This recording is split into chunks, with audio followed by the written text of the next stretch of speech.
You're listening to an Airwave Media Podcast. Sick of those trivia podcasts that you don't even understand how to operate and they just have too many levers and buttons? There's got to be a better way. Now there is, with Good Job Brain, an offbeat quiz show and trivia podcast that makes learning new things easy and fun.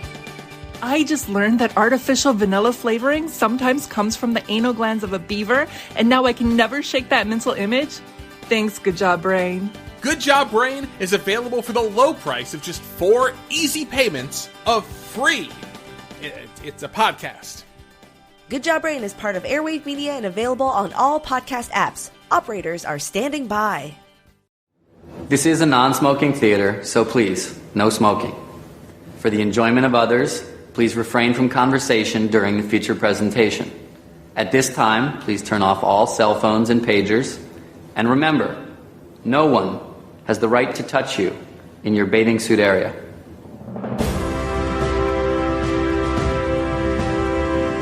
Hold your ears, folks. It's showtime. People pay good money to see this movie. When they go out to a theater, they want cold sodas, hot popcorn, and no monsters in the projection booth. Everyone pretend podcasting isn't boring. Turn it off. Turn it off.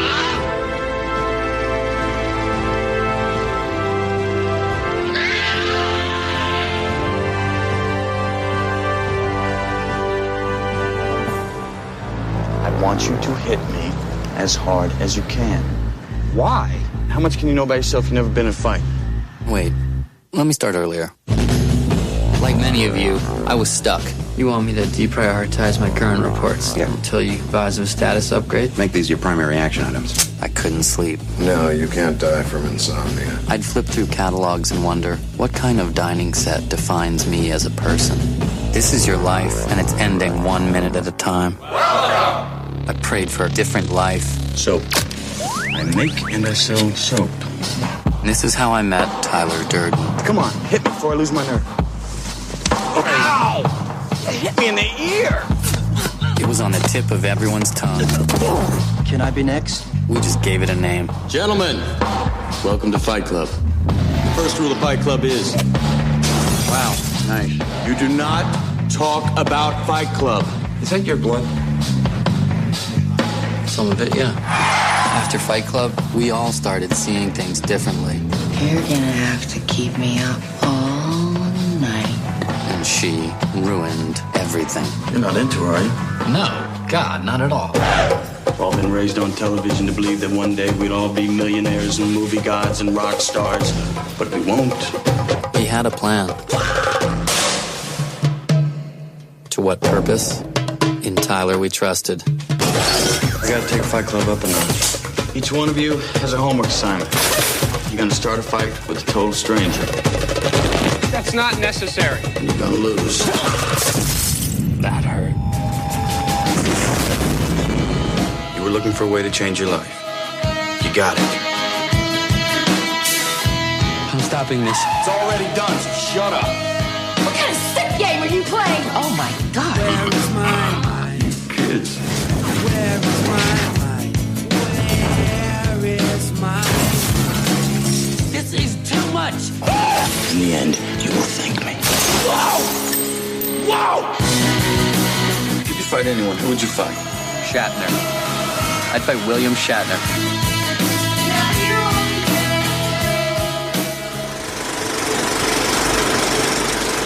Welcome to the projection booth. I'm your host, Mike White. Joining me once again is Ms. Maitland McDonagh. Always a pleasure.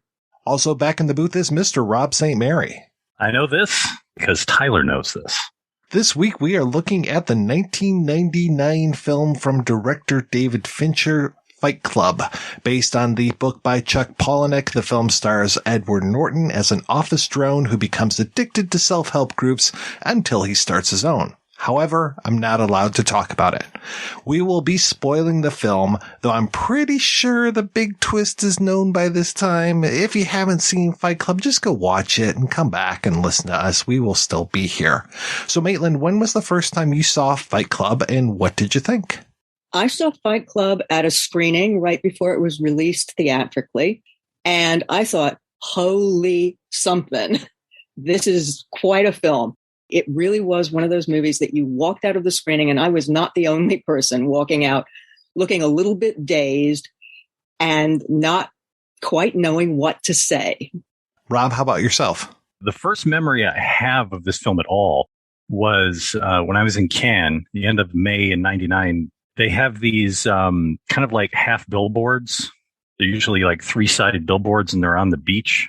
I remember walking by and seeing the image of the soap logo and the two mugshots of them basically kind of looking at each other. And I just kind of looked at it and said, I don't know what that is. But I knew Fincher because I loved Seven, and The Game had come out by then. So those are the only 2 films I'd seen by him. So I thought, okay, but I don't remember seeing TV spots. I don't remember seeing a trailer. All I know was I went to go see it with a friend of mine I call my big sister, Shane, and it was a packed house, Star Gratiot, opening night. It was really funny because Shane and I loved it. There was probably only about 5 people in this packed house that were like laughing through most of the film and just really, getting it. It was a lot of couples. And I'm sure that it kind of went like this. Let's go to the movie on Friday. What would you like to see? Oh, there's a new Brad Pitt movie, honey. Let's go see the new Brad Pitt movie. You could just see the tension on the back of people's necks.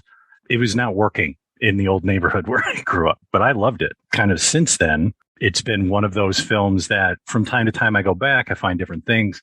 I think it's kind of one of the better films from 99. And there was a lot of really good film in that year. So for me, it's one of those that still stands up. There's some philosophical issues I'm sure we'll get into, but there's more to it. I completely missed this when it came out theatrically. Kind of like you, Rob, I don't remember any trailers or TV spots or any advertising about it. And I just had no idea. Or if I did know about it, something about it just didn't appeal. And then when I finally rented it on, I think I rented it on either DVD or VHS. I think it might have been DVD. I just fell in love with this movie. I couldn't get over how much I enjoyed it. And then I ended up picking up the DVD, the deluxe DVD that they released. They really went all out on that. And I just couldn't get enough of the movie. I just enjoyed it so much. I still enjoy it to this day. It's one of those movies where it just feels like it's kind of ingrained because I watch it so many times. And I should also say, I think I saw the movie before I read the book, and then I read Invisible Monsters, and I just became a huge Palahniuk guy up until just a few years ago. I think it might have been after Rant or maybe Pygmy, but I think it was Rant that just kind of, that one did me in. He's kind of like M. Night Shyamalan as far as like having the twist endings to a lot of his stuff, and the twist for Rant, I was just like, yeah, left me cold. So I didn't go back for more. I probably will eventually go back for more of his things, but yeah, just something about that one really turned me off. Yeah, I was very excited when we talked about doing an episode like this because I love talking about this movie, and I'm so excited to talk to you guys about it. If I can go back to Rob for a second, I so cannot see what seeing this movie with a bunch of couples must have been like, because this has got to be the worst date movie ever, like in the history of bad date movies. Fight Club has got to be way, way up there on the list. You were making out during Schindler's List? It is such a male-centered film. Like, I was joking with a friend of mine that about The Wild Bunch. And in a lot of ways, this kind of fits with that, where it's so much about men and about a certain generation of men. Because for me, being Gen Xer, I saw this when I was 21. And it impacted me because I was right at that age where I'm like, I don't know if I want to go to college. I don't know what I'm trying to do with myself. You know, there was like all of this, like I'm living in my mom's house. I'm like sort of angsty, you know, and all of this. And it just hit me in the right spot at the right time. And I've had conversations with other friends of mine who are older, who are boomer generation or late boomer generation. And they're just like, I can't, like this movie. No, it doesn't work for me. So for me, I see it as very male and very Gen X. And like you were saying, yeah, not a couples film. I just think that it was probably one of those things where they're like, oh, it's got Brad Pitt in it. So, it's eye candy for the ladies. So it'll be fine. Let's go see that. I think a lot of people probably just went in cold. I'm a boomer, and wow, that movie just knocked me flat. I'm a boomer and I'm female, but it completely hit me as striking to the essence of something that I don't know that I had even articulated. And I don't think the term toxic masculinity was as big a thing when this film was released as it has subsequently become. I mean, now everybody and his grandma is talking about toxic masculinity and its implications and what you should do about it. And of course, there are 1,000 answers to that, and none of them mean anything. So yeah, it really did just hit me in a really big way. About 10 years back, after I had gotten divorced from my first wife, I was back in the dating pool. And I remember talking to friends of mine who were like, if a man has Fight Club, the film or the book in his profile, in his dating profile, I will not date him. And I kind of explained, I was kind of like, well, why is that? I mean, I like the film. I like the book. I get it. I understand it. And they're just like, well, you get it and understand it on a philosophical level that these meatheads don't. And some of them see it as prescriptive. And to me, it's not prescriptive in the end. As a matter of fact, they forget the last scene, and then we'll talk about the book. And there's actually a last chapter, kind of like Clockwork Orange, that even makes kind of the point a little more emphatic. But I find that, like I say, it's not prescriptive. This is not the goal in the end. It's the destruction. Yeah, there are a lot of people that take Tyler Durden as being the hero. And by Tyler Durden, I'm talking the Brad Pitt version of Tyler Durden. Like, he's the hero. He's the guy that you want to emulate. And it's like, no, he's kind of a tool for Jack, the narrator, to get to a different point in his life. He's not the guy that you want to emulate. He's the guy that helps push Jack out of the nest a little bit, but you don't want to live your life like Tyler Durden, even though he dresses really nicely. I think you can also just say he's a tool, and that's the thing. That's Tyler Durden. And I like that Tyler kind of plays dual roles. I mean, he is the imaginary friend. He also plays Jack's father, a surrogate father. He also plays God for a little bit. I mean, there are a lot of references to God throughout the movie, and just some of the phrasing and everything, like when he says, "In Tyler we trust," and the very Jesus-like blessing of the lips on the back of the hand, or the way that we twist the turning the other cheek scene when Lou beats the shit out of Tyler, and it's very much like he's showing this passivity, but then he turns it around and sprays gore and blood all over Lou, and just like, you don't know where I've been. So it's like much more updated to 1999 type of thing, as opposed to like, all that gore that comes off of Jesus in Passion of the Christ. With that, Jesus isn't like, you don't know where I've been, Philistines. I like that he plays so many different parts in Jack's life in order to kind of fulfill many needs. Jack does not have a father. His father left when he was 6. And I like how we get these rhymes of things like, oh, your dad left. He started a new family. He's setting up franchises. And then what does Tyler do? He leaves and he starts setting up franchises. I love that we get these rhymes throughout this whole film. I also love that you mentioned Jesus there, because there really are two Jesuses. And I say this as somebody who was raised Catholic. There was a lot of Jesus in my life at one point. And, there's precious Jesus, meek and mild. Please look after this little child. But then there's also Jesus who went into a righteous fury. That's the Jesus who chased the moneylenders out of the temple. So those two sides of Jesus, I think, work kind of well in Fight Club, because you're seeing both this figure who looks like he's a model, who maybe he's somebody to emulate, even a protector. And then there's that rage that explodes out in this furious, bloody way. And he kind of proselytizes too. The whole idea of him giving these speeches. I mean, there are so many, they're not necessarily overly long, but there are certain parts of the movie where the movie just kind of stops dead, and you get to hear the philosophy of Tyler Durden. And it's giving his little Sermon on the Mount, I think right around like 1 hour and 10 minutes in, right before Lou, when he gives his whole speech about how we were all raised to think that we're going to grow up and be. Man, I see in Fight Club the strongest and smartest men who've ever lived. I see all this potential, and I see it squandered. God damn it, an entire generation pumping gas, waiting tables, slaves with white collars. Advertising has us chasing cars and clothes, working jobs we hate so we can buy shit we don't need. We're the middle children of history, man. No purpose or place. We have no great war, no great depression. Our great war is a spiritual war. Our great depression is our lives.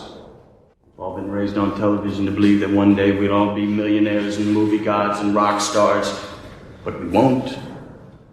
We're slowly learning that fact.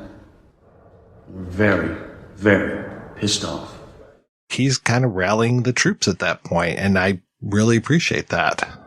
There's a lot of religious allegory in here. I mean, there's the whole thing that I think about where he gets him to go, you said it 3 times.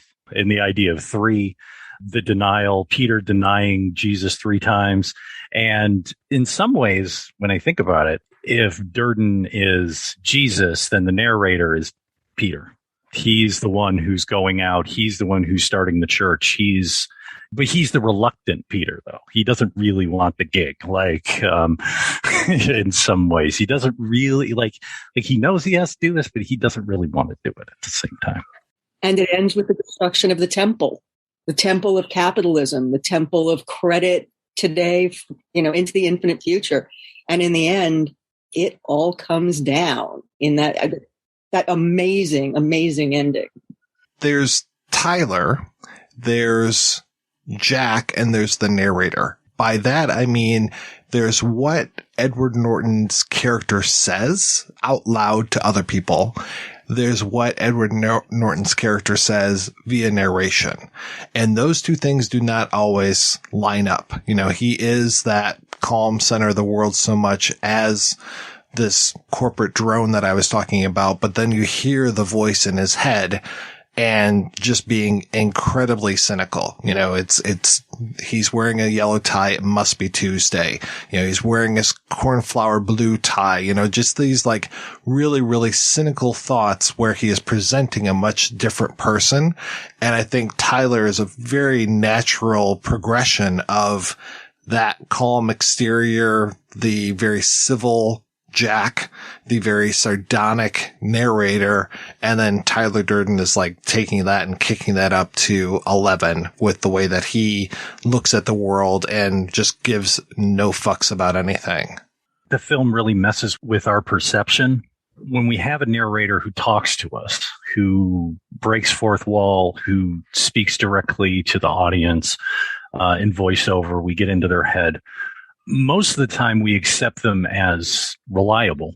But in this case, there's something to be said that maybe the whole thing doesn't really even exist outside of his own head. To be honest, once you've seen the film a few times, maybe in the first 1.5 to 2 minutes, it pretty much puts it into your head that it is in his head. I mean, it starts in his head, literally, with the credit sequence. So in that credit sequence, I mean, it just grabs you by the throat and then literally there's a gun jammed down his throat. And then those people are always asking me if I know Tyler Durden. You always hurt the ones you love, or it goes both ways. And then I know this because Tyler knows this. That's all in the first 3 minutes before we even know who this guy is or what the hell is even going on. There's so much of this layering of, this understanding. It's I understand this because he understands this. Well, is it because you're really close to each other? Well, then we find out that they actually are the same. The first time I saw it, I didn't figure it out until the reveal in the film. I mean, I think it's structured so well, it didn't even dawn on me. And I completely agree. It works so perfectly, drawing you into the narrative, that things you should have seen and things that you will never unsee once you've seen it to the end are not telegraphed to you. And that's an extraordinary piece of filmmaking. It really is, because it's hard to deceive people that way from the beginning, at least people who are paying attention. Again, maybe not the couple who are just there on a date because, the guy's being nice because he knows his girlfriend likes Brad Pitt. So we'll go see this movie. It looks like maybe it has some action in it. But even people who are looking at it from the beginning with a critical eye, if you don't know what's coming, I think it's very easy to not see what's coming until you're so far in that it's not even a surprise, because its apocalyptic ending at a certain point is inevitable. It can't go anyplace else. When I was talking about those rhymes and the whole idea of words coming back several times, franchises, one of the things that I really like is that we have Jack praying that his plane gets hit, and the whole thing about why do they have oxygen masks and all this kind of stuff. And that amazing plane crash was just, I love the special effects in that. And I should have asked Leland Orser, because when Jack turns around and he sees the guy there in a seat, it always reminds me of Leland Orser. I should have asked him if he's actually in that or not. But I love that when he does start to figure out what is actually happening with Tyler, that he immediately goes into the metaphor of a plane crash. We have just lost cabin pressure.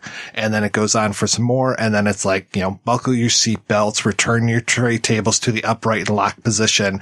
I love that we have these things that just keep coming back and remind us of previous scenes or will telegraph future scenes. I mean, he meets Tyler officially on an airplane, and I love that camera move when the camera moves past him and then you see Tyler sitting next to him. We've seen Tyler. We saw him briefly at the airport where you've got the two moving sidewalks going past each other.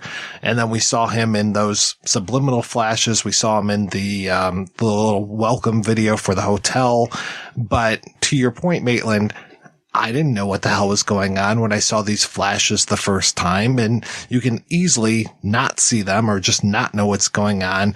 They're not telegraphing the information. They're not just like spoon feeding us this stuff. A few years later, I saw A Beautiful Mind, and I was just like, oh, well, obviously Paul Bettany is inside of his head. It's just like, okay, yeah, this is really easy. There are other movies that I've seen where I said it'd probably be better if these two characters were one character. But okay, it would be nice if this id and the superego were actually one person, and it's a manifestation of both. To put it bluntly, that movie is such a mindfuck. That's what's great about it. You have to love it. And that's why you can see it over and over again, because it doesn't matter that it still is just overwhelming. Right. You watch another movie like The Usual Suspects a second time and you're like, okay, yeah, he's Kaiser Soze. I should have seen this the whole time. You ruined it. Oh, sorry. Such a bastard. It's only been 26 years. What's wrong with you? I know. Felt so weird putting a spoiler warning on Fight Club. I mean, who doesn't know the twist, right? But maybe there's a kid out there that's 20 years old and doesn't know what's going on.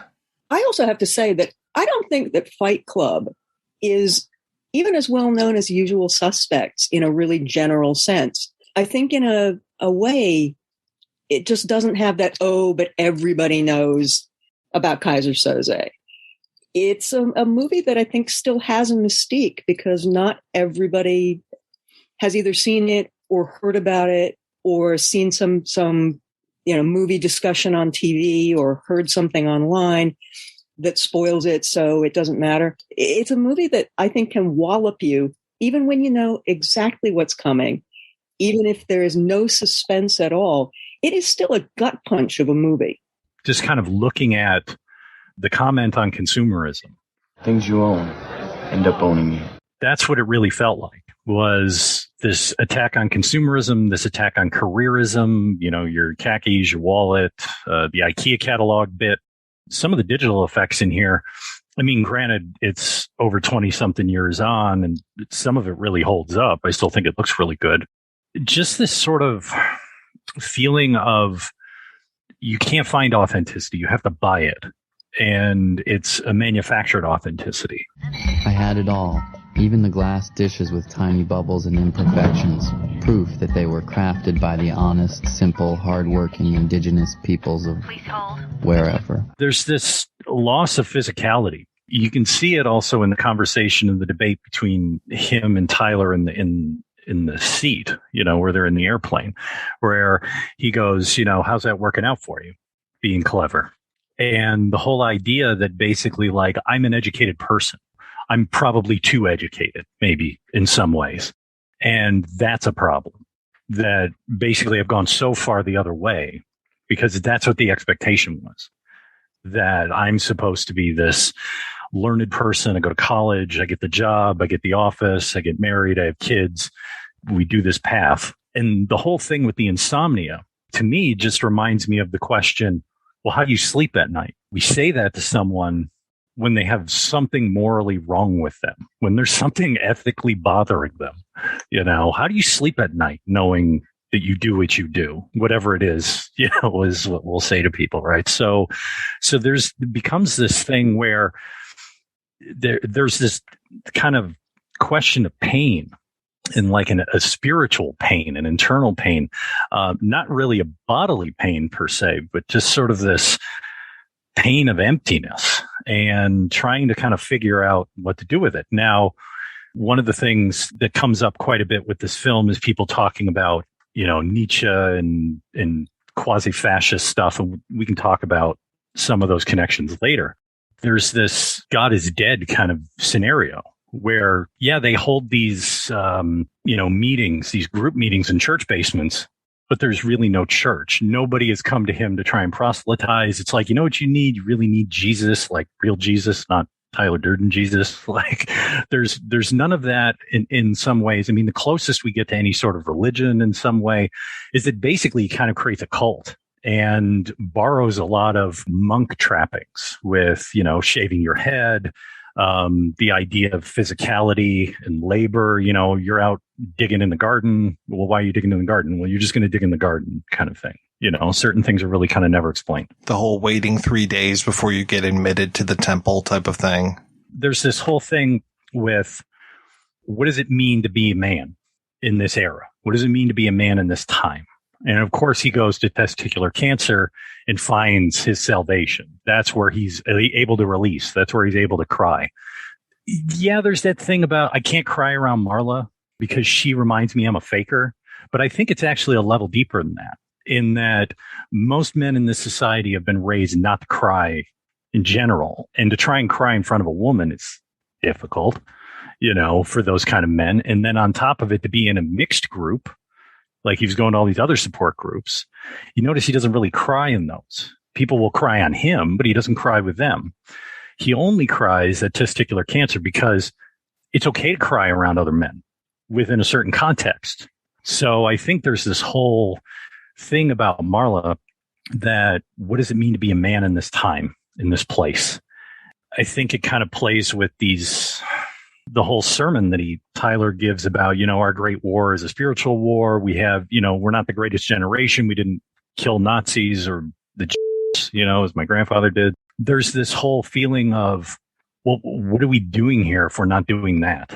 If we can't follow in the footsteps of what had been modeled to us as great things, then what do we have? And then he has this whole thing about, we're a whole generation of men raised by women. I think this is another place where, as a 21-year-old, this spoke really well to me because although my parents stayed married until I was 22 years old, they should have probably gotten divorced many years before.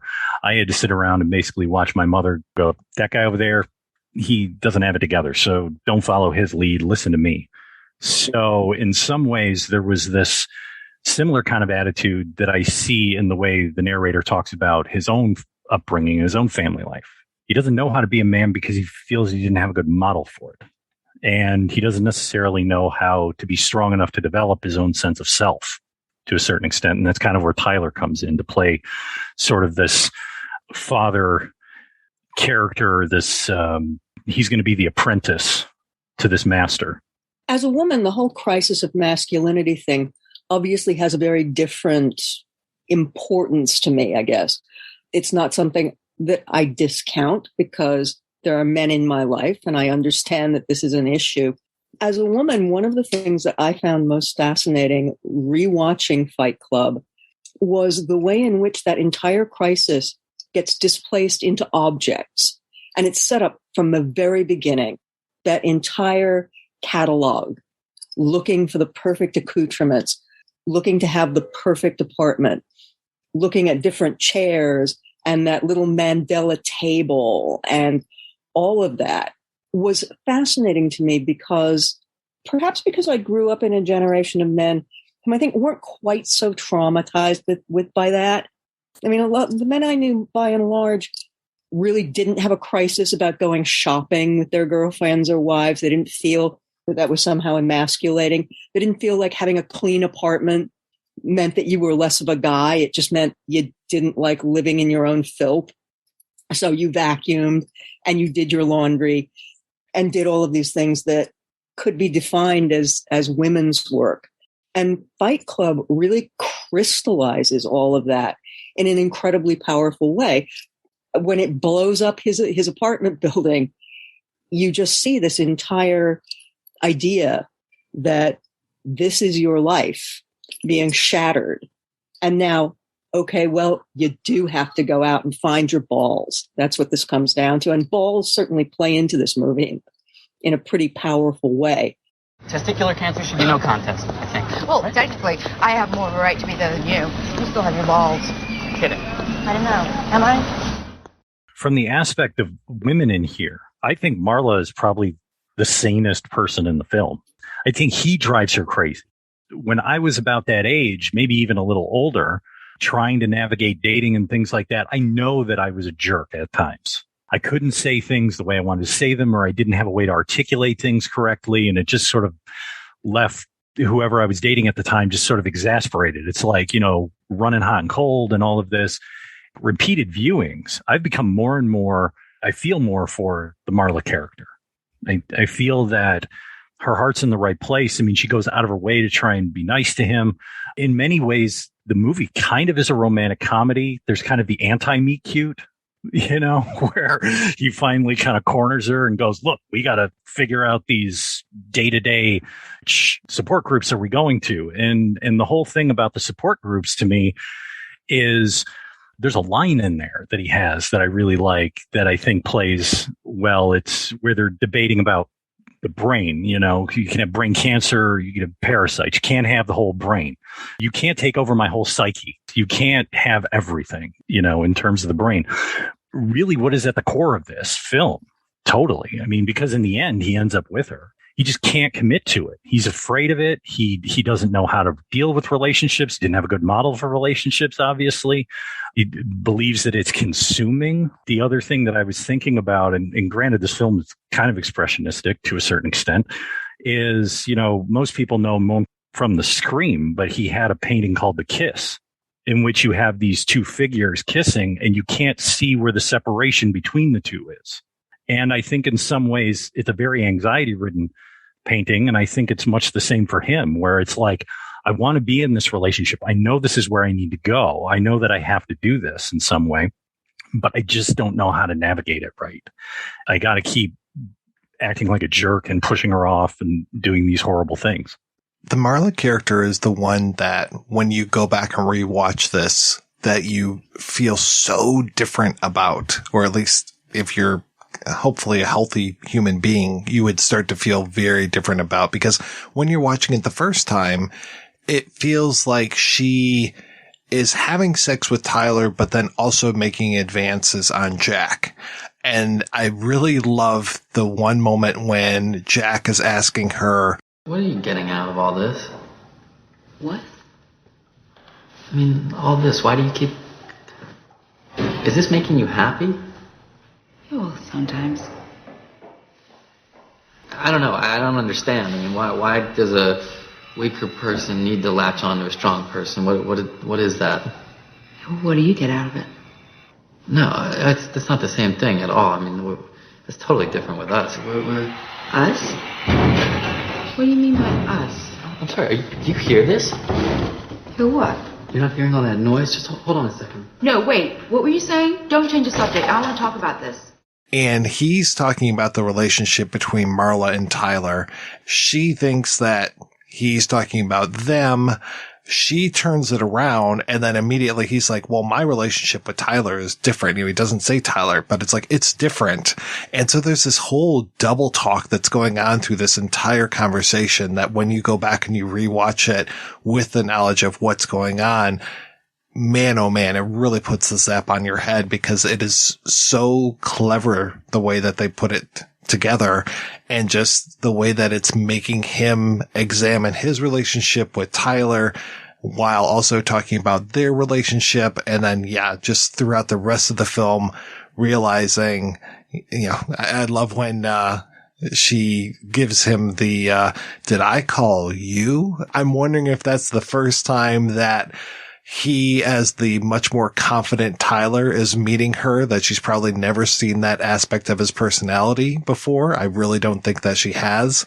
So him showing up as Tyler Durden is going to really make her question, who the hell is this guy? And then immediately they fall into bed together. One of the greatest sex scenes. I love the music. I love the way that that's all put together. And then after that, you get the wonderful bit of Edward Norton waking up. And if you were to play a drinking game of how many times Ed Norton wakes up, I mean, you're going to get really hammered. That is absolutely true. And yet the wake up never has that, oh, I can't tell the dream from reality thing, because the reality is so completely warped and inflected by personal perspectives. I think at a certain point, you just have no idea where you are. You have no idea whether that house is a real house or whether it's an imaginary house, whether those peeling walls are really peeling walls, or whether it's as though he's in a fever dream or a hallucination. Everything about the physical space of this film is unreliable. And yet that means you kind of have to take it all at face value, because there are no signposts where you can look at it and say, oh, right, that's a fantasy, that's a dream sequence, that's a hallucination. It's hallucinatory almost from the beginning. You don't realize it at the beginning, but it doesn't take long for you to realize as you're watching this film that you cannot trust what you're seeing, that there's a level of crazy going on that you can't put your finger on. You can't say, oh, well, okay, anything that unfolds in this way, that's definitely a hallucination or some kind of craziness. And these other things, okay, that's some kind of objective reality. The entire thing is one huge muddle that you can't pick your way out of, which is one of the reasons that I think the end of it is so fantastic, because that's the logical conclusion. It all falls down because there's nothing that it's standing on. There is a real dream logic to this film insofar as the way that we see people outside of Fight Club and then immediately they're inside of Fight Club. You know, you have that sequence of you're going to go start a fight with someone and you're going to lose. And then unless you're paying attention, you might not realize that the guy from the car dealership and the priest that Holt McCallany's spraying, that those are the next two guys that you see fighting. Or when they're on the bus, Tyler and Jack are on the bus and the guy pushes past them and says, excuse me. That's the guy that immediately you see Tyler just beating on his balls in that next fight. Speaking of balls. This is kind of dream logic that you just take these characters that you see from real life and you put them in your dreams. They end up in your fantasies. Jake was there and Slim and Ben. Maybe it was just a dream. It was a dream of extraordinary magnitude. And I love that we just increase those numbers of those people that we see in the real world, or then you might see them in Fight Club and then see them in the real world, like Ricky, the office worker, or the maitre d' at the food court, which has got to be a really exclusive food court because every food court I've gone to has never had a maitre d'.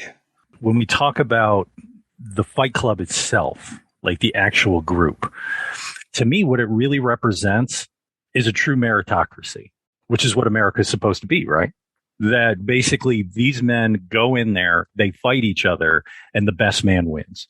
And that's what we're all told from age zero that, basically that's what America is, kid. It's a meritocracy. You can rise and fall based on your own initiative. So in some ways, what Fight Club does, especially when you get into the thing where they've got waiters, they've got the copy boy, they've got the workers. So it becomes this revolt of the proletariat, but it's not a communist revolt. They're not doing it to level the playing field for everyone. They're doing it so that they can put under the clever folks like he used to be or was or is. And that's really, to a certain extent, how this philosophically that kind of works. But when you talk about grounding it in a reality, well, there's several different things in here that ground it into a reality. One is I'm glad they were able to get the actual logos for things in the trash can, because that adds real weight when you see a Starbucks logo and a Krispy Kreme or whatever it is. The other thing that adds this level of reality, and this is what also leads me to believe that maybe he's a Detroiter, is the formula, because the formula was real. And that is the auto recall scene. And that auto recall, that formula, was actually the formula that was used for the Pinto in the 70s. It was an $11 part that could have kept the cars from blowing up. But Lee Iacocca at the time, who was running Ford, said, you know what? It's got to be under a certain price point. Who cares? And they shoved these things out the door, and they had these recalls, and eventually they had to get rid of it. And it was one of the biggest auto recall mistakes it wasn't even a mistake. They actually just went ahead and did it anyway here in Detroit, and became part of the downfall of us in many ways, because that's when the Japanese brands came in and started eating our lunch starting in the 1970s. So the formula, and then you have, it's just those little things that help to ground it in reality. So that by the time, as you were saying, Maitland, when you get to the end and it's like, we're getting rid of the debt record, we're going to blow these buildings up. You're like, well, no wonder you're so cynical. You work for a company that's doing this formula, on what is the value of human life. I just can't believe this, though. I don't see any reality, Rob, when you're talking about, when he's going on about how when deep space exploration comes about, that everything's going to be named after corporations. I mean, that's ridiculous to think that space travel is going to be privatized and that it's going to be a bunch of billionaires out there flying their rockets like they're big phallic symbols. That's fucking ridiculous. So don't even talk to me about that. Never heard of anything like that until it happened 3 times in 1 year this year. So there you go. That was one of the things that really struck me was, well, holy shit, that just happened, didn't it? It's not just that. The other point that I like in there is when he gets caught with the rules in the copier and the boss is like, what is this? What am I supposed to make do? A managerial decision. And he says, the person who wrote that is sick, and they are likely to go office to office shooting their coworkers.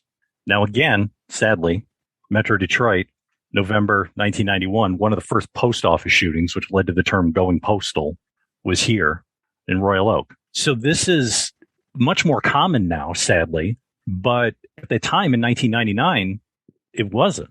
I mean, it wasn't as prevalent as it's become. It's almost like, oh, someone didn't get shot at work this week in the news. I hate to sound so cynical. And in fact, when I was watching it this time, I was thinking, wow, things that were so shocking to us then they're every day now. So I can actually see how people in their 20s, early 30s looking at Fight Club might say, well, I don't know, what was the big deal about this? I mean, yeah, that kind of stuff happens. And okay, here it is in a movie.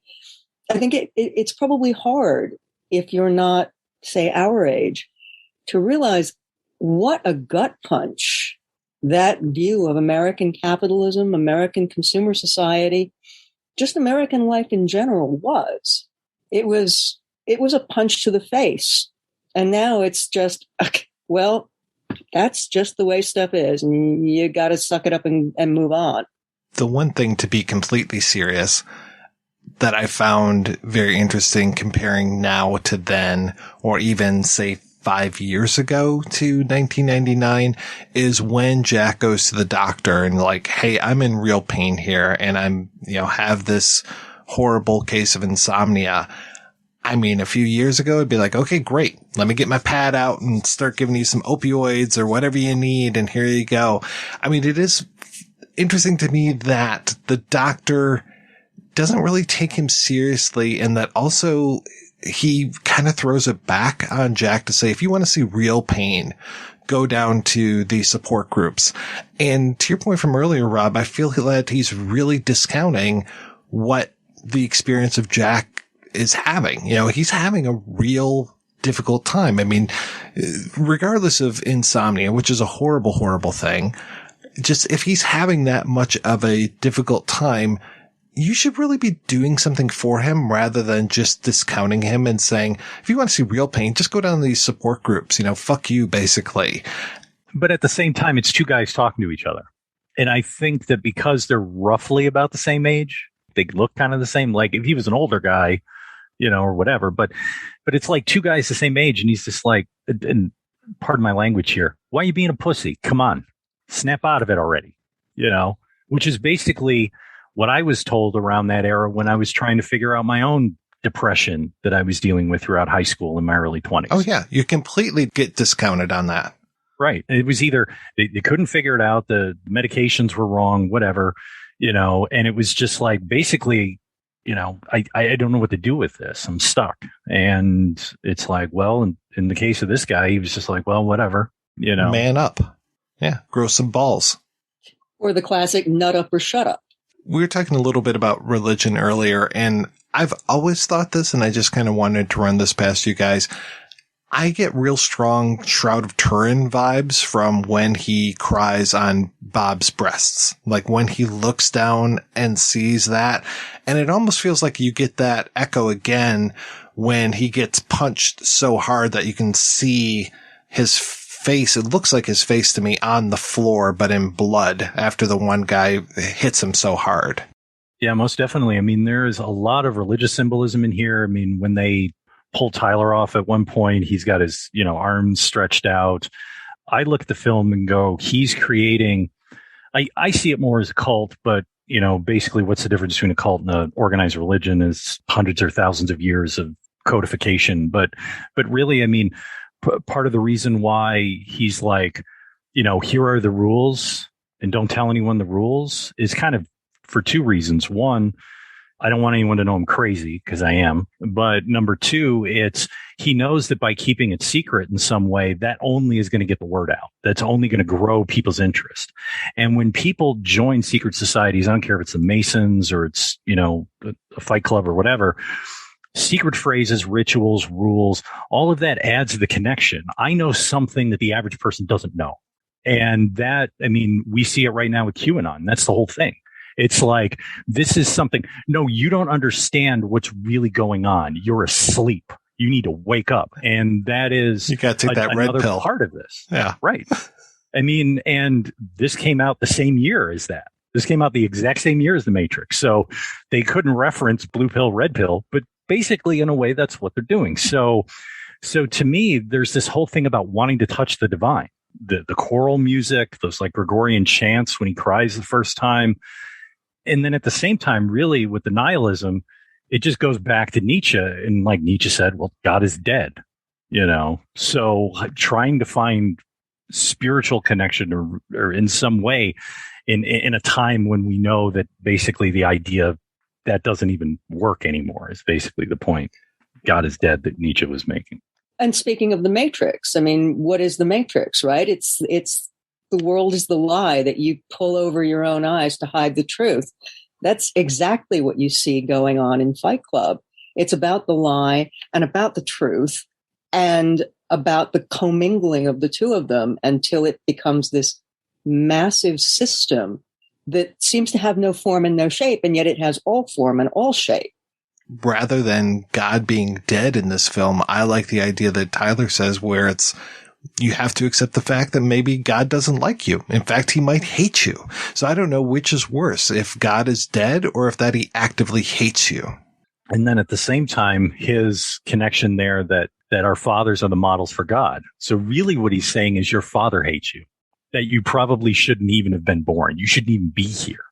And that is maybe at the core of what you're struggling with is this whole thing, which in a lot of ways, one of the films that I have always really related to because of that is the original Frankenstein, because the original James Whale Frankenstein, here's the character, the monster, he didn't ask to come here, dealing with it in the same way that all of us are who are here. It's like, well, I didn't ask to come here, and this place really ain't that friendly to me.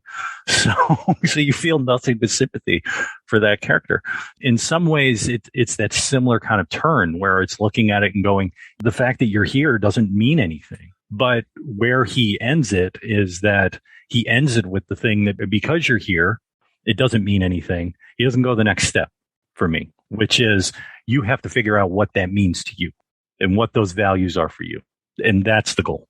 Some of his litany is interesting too. You're talking about the religious stuff, and part of that is also giving you the rituals and giving you the things that you're going to say, peace be with you and also with you.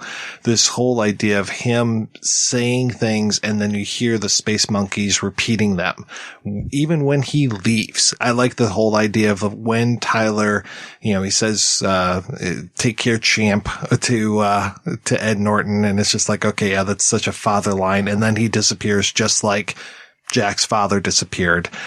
But then the whole house is this organic machine that is running without him, and you hear all the space monkeys saying the same lines that you heard Tyler saying earlier. And those lines, that litany that he gives feels so... People complain a lot about there was a generation where everybody got participation ribbons. And that's what it feels like, is that he is really railing against that whole idea. The whole, you are not a beautiful and unique snowflake, just really trying to tear people down as far as like all of those things that you were told when you were growing up about how you are special. You're not special. And I know that does play into the whole idea of re-education, that he is just tearing them down so that he can build them back up into what he wants or needs. But it feels very Fox News to me. This whole like, oh, well, you bunch of, no good millennials, you all got participation medals, and that just weakened our entire country. This whole thing of, I can't remember who that a-hole is other than Tucker Carlson, but I remember seeing recently Carlson and talking all about how feminized America is now. You guys, you've never seen Fight Club? I mean, you basically are just ripping off Tyler Durden. So for all the women's empowerment talk that continues apace like it's 1973, the numbers are really clear. It's men in this country who are in deep trouble by every measure. Masculinity is under attack in this country, and men are withering and dying as a result of it. That's not an overstatement. Anybody familiar with the social science can confirm that. Well, I mean, Snowflake, before this film, I mean, that, if anything, that is the big cultural ad from this film. There's really three that I've pulled out. One is Snowflake. Two is jokes around the rules. The first rule of chess club is you do not talk about chess club. What, like the first rule of Perv Club is no talking about Perv Club? The first rule of Playgroup is there is no playgroup. First rule of Pedo Club is don't talk about Pedo Club. The first rule of Fight Club? You don't talk about Fight Club. Right, but what's the first rule of Fight Club? You do not talk about Fight Club. The first rule of Breakfast Club is we do not talk about Breakfast Club. First rule of Brain Club. You don't talk about Brain Club. The first rule of Cupcake Club? There's no rules. It just helps to be stoned. I mean, I know it had been around before this, but really mixed martial arts with Ultimate Fighting Championship, UFC stuff, that really takes off after this film. So I'm not saying that two are I'm not saying that, oh, because of Fight Club, this, I kind of see that maybe this was zeitgeisty, that it knew. I'm a boxing fan. Like I've got a autographed photo of Muhammad Ali on my desk here. And like that to me is, I would rather watch boxing. Like I don't want to watch two guys in a octagon pummel each other in that way. Like that's not interesting to me. Maybe I'm too old. I don't know. It's the sport of kings. I thought that was racing. Or maybe golf. The point that you make where he's going into the whole thing about, God and your father, and he probably hates you. And that whole sermon piece is during the soap making. Right before the chemical burn. I love the use of soap in several different ways. One, he, again, in the sermon kind of like, this is the thing you notice with Tyler. Whenever he talks, it's always sermon. It's typically sermon.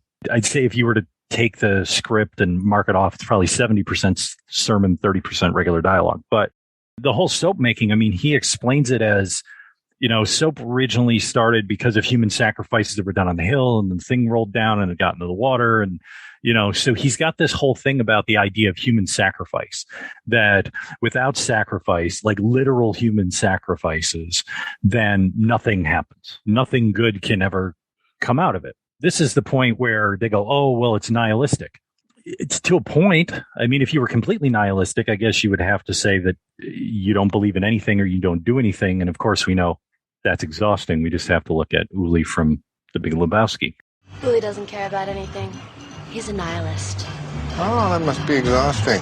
The idea of not believing in anything and then trying to come up with, what are the new values? What are the new goals for the society? That is exactly it. It's, I don't know. As a woman watching this film, there is a very core thing about Fight Club that I will never, ever connect to, because no matter how much I've read and discussed about the issue of toxic masculinity, I do not understand it. I just don't understand, I guess in a very real way, the things that men feel they need to live up to. And that's not a generational thing. I mean, that's a thing that I think has existed as long as there have been men. They have to live up to something. And women are often cast in the role of, and I have to be the moderator for it. Somehow I have to be the other side of it and calm these guys down and show them another way you can look at this. But I do not understand that primal, I guess, masculine impulse. And one of the things I find fascinating about Fight Club is seeing it depicted in such a direct and yet stylized way.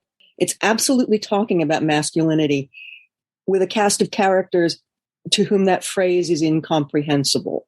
Masculinity is something that, well, they're men. They just know what it is. And there's no examination of it. And yet the entire film is an examination of it. And I find that mesmerizing and also horrifying. And I'm sure I am not alone in that.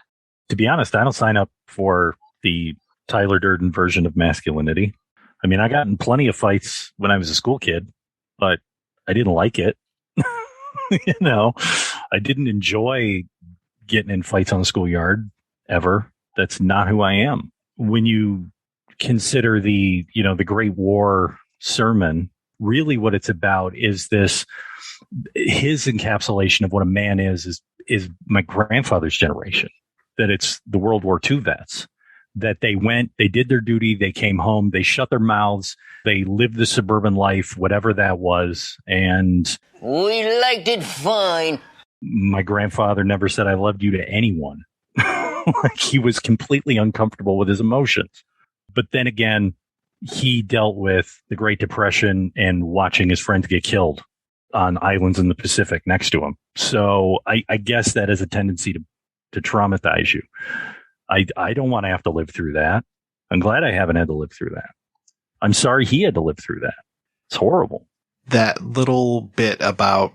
My dad never went to college, so it's real important that I go. That sounds familiar. So I graduate. I call him up long distance. I said, Dad, now what? He says, get a job. Same here. Now I'm 25. Make my yearly call again. I say, Dad, now what? He says, I don't know. You get married. I mean, you can't get married. That's those things, those expectations from previous generations where it's just like, yeah, that's maybe what you did, but I've got a lot of friends who didn't get married until way later in their lives, or got married a second or third time way later in their lives because they realized that wasn't the way that I should have done this. This is not for me. This whole pattern that they're talking about, that idea of you have to be a man, you have to get that job, you have to be the breadwinner, you have to get married, your wife now has to take care of the house, those kind of things. It's like, yeah, that's a whole different mindset that we don't have.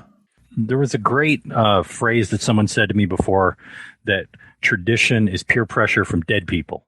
And I really like that concept. Why do we do this? It's tradition. I have what I consider to be a funny story about the scene that we keep talking about, the whole middle children of history scene. So years and years ago, I was working at an ad agency. It was like a whole bunch of us that had gone out to lunch, and it was one of these like, tell us the most interesting fact about you. And one of the writers that I worked with, he said, well, I was in Fight Club. And I was just like, well, fuck you. You were not in Fight Club. What the fuck are you talking about? Because I've seen the movie like dozens and dozens of times at this point. It's probably like 2006 when I'm having lunch with this guy. I'm like, what do you do? No, you weren't in Fight Club. So he tells me the story and he goes, I was out in LA with a friend of mine and my friend was working on Fight Club and they went to shoot that scene. And it must have been early in the proceedings because they had the extras casting. The extras casting person for a movie called Fight Club brought in all of these people that they assumed would be in a fight club. So your burly biker type dudes. And Fincher sees this and he just hits the fucking roof and he just sends everybody, sends all of these extras home and is just like, okay, if anybody has anybody that they want to be in this movie that kind of fits the Fight Club model, bring them in. So my coworker gets this call while he's hanging out, while his buddy's working on this movie. Hey, do you want to come down to the set? They need extras. So he goes down to the set. It's him and all these regular guys. And this guy, this writer that I worked with, he's probably like, I don't know, 6'4", 6'5", super gangly, and just did not look like a boxer, a biker type of dude. He just was a normal run-of-the-mill geeky type guy. He's telling me, he's like, oh, I'm in this scene. And I replay the scene in my head. And sure enough, there's a moment where the camera comes around and there's this guy. He's to the right of the screen. Really pretty good shot of him. He's wearing glasses. He's wearing like a greenish t-shirt. And sure enough, this is my coworker in there. And I'm like, you gotta be fucking kidding me. He's in this.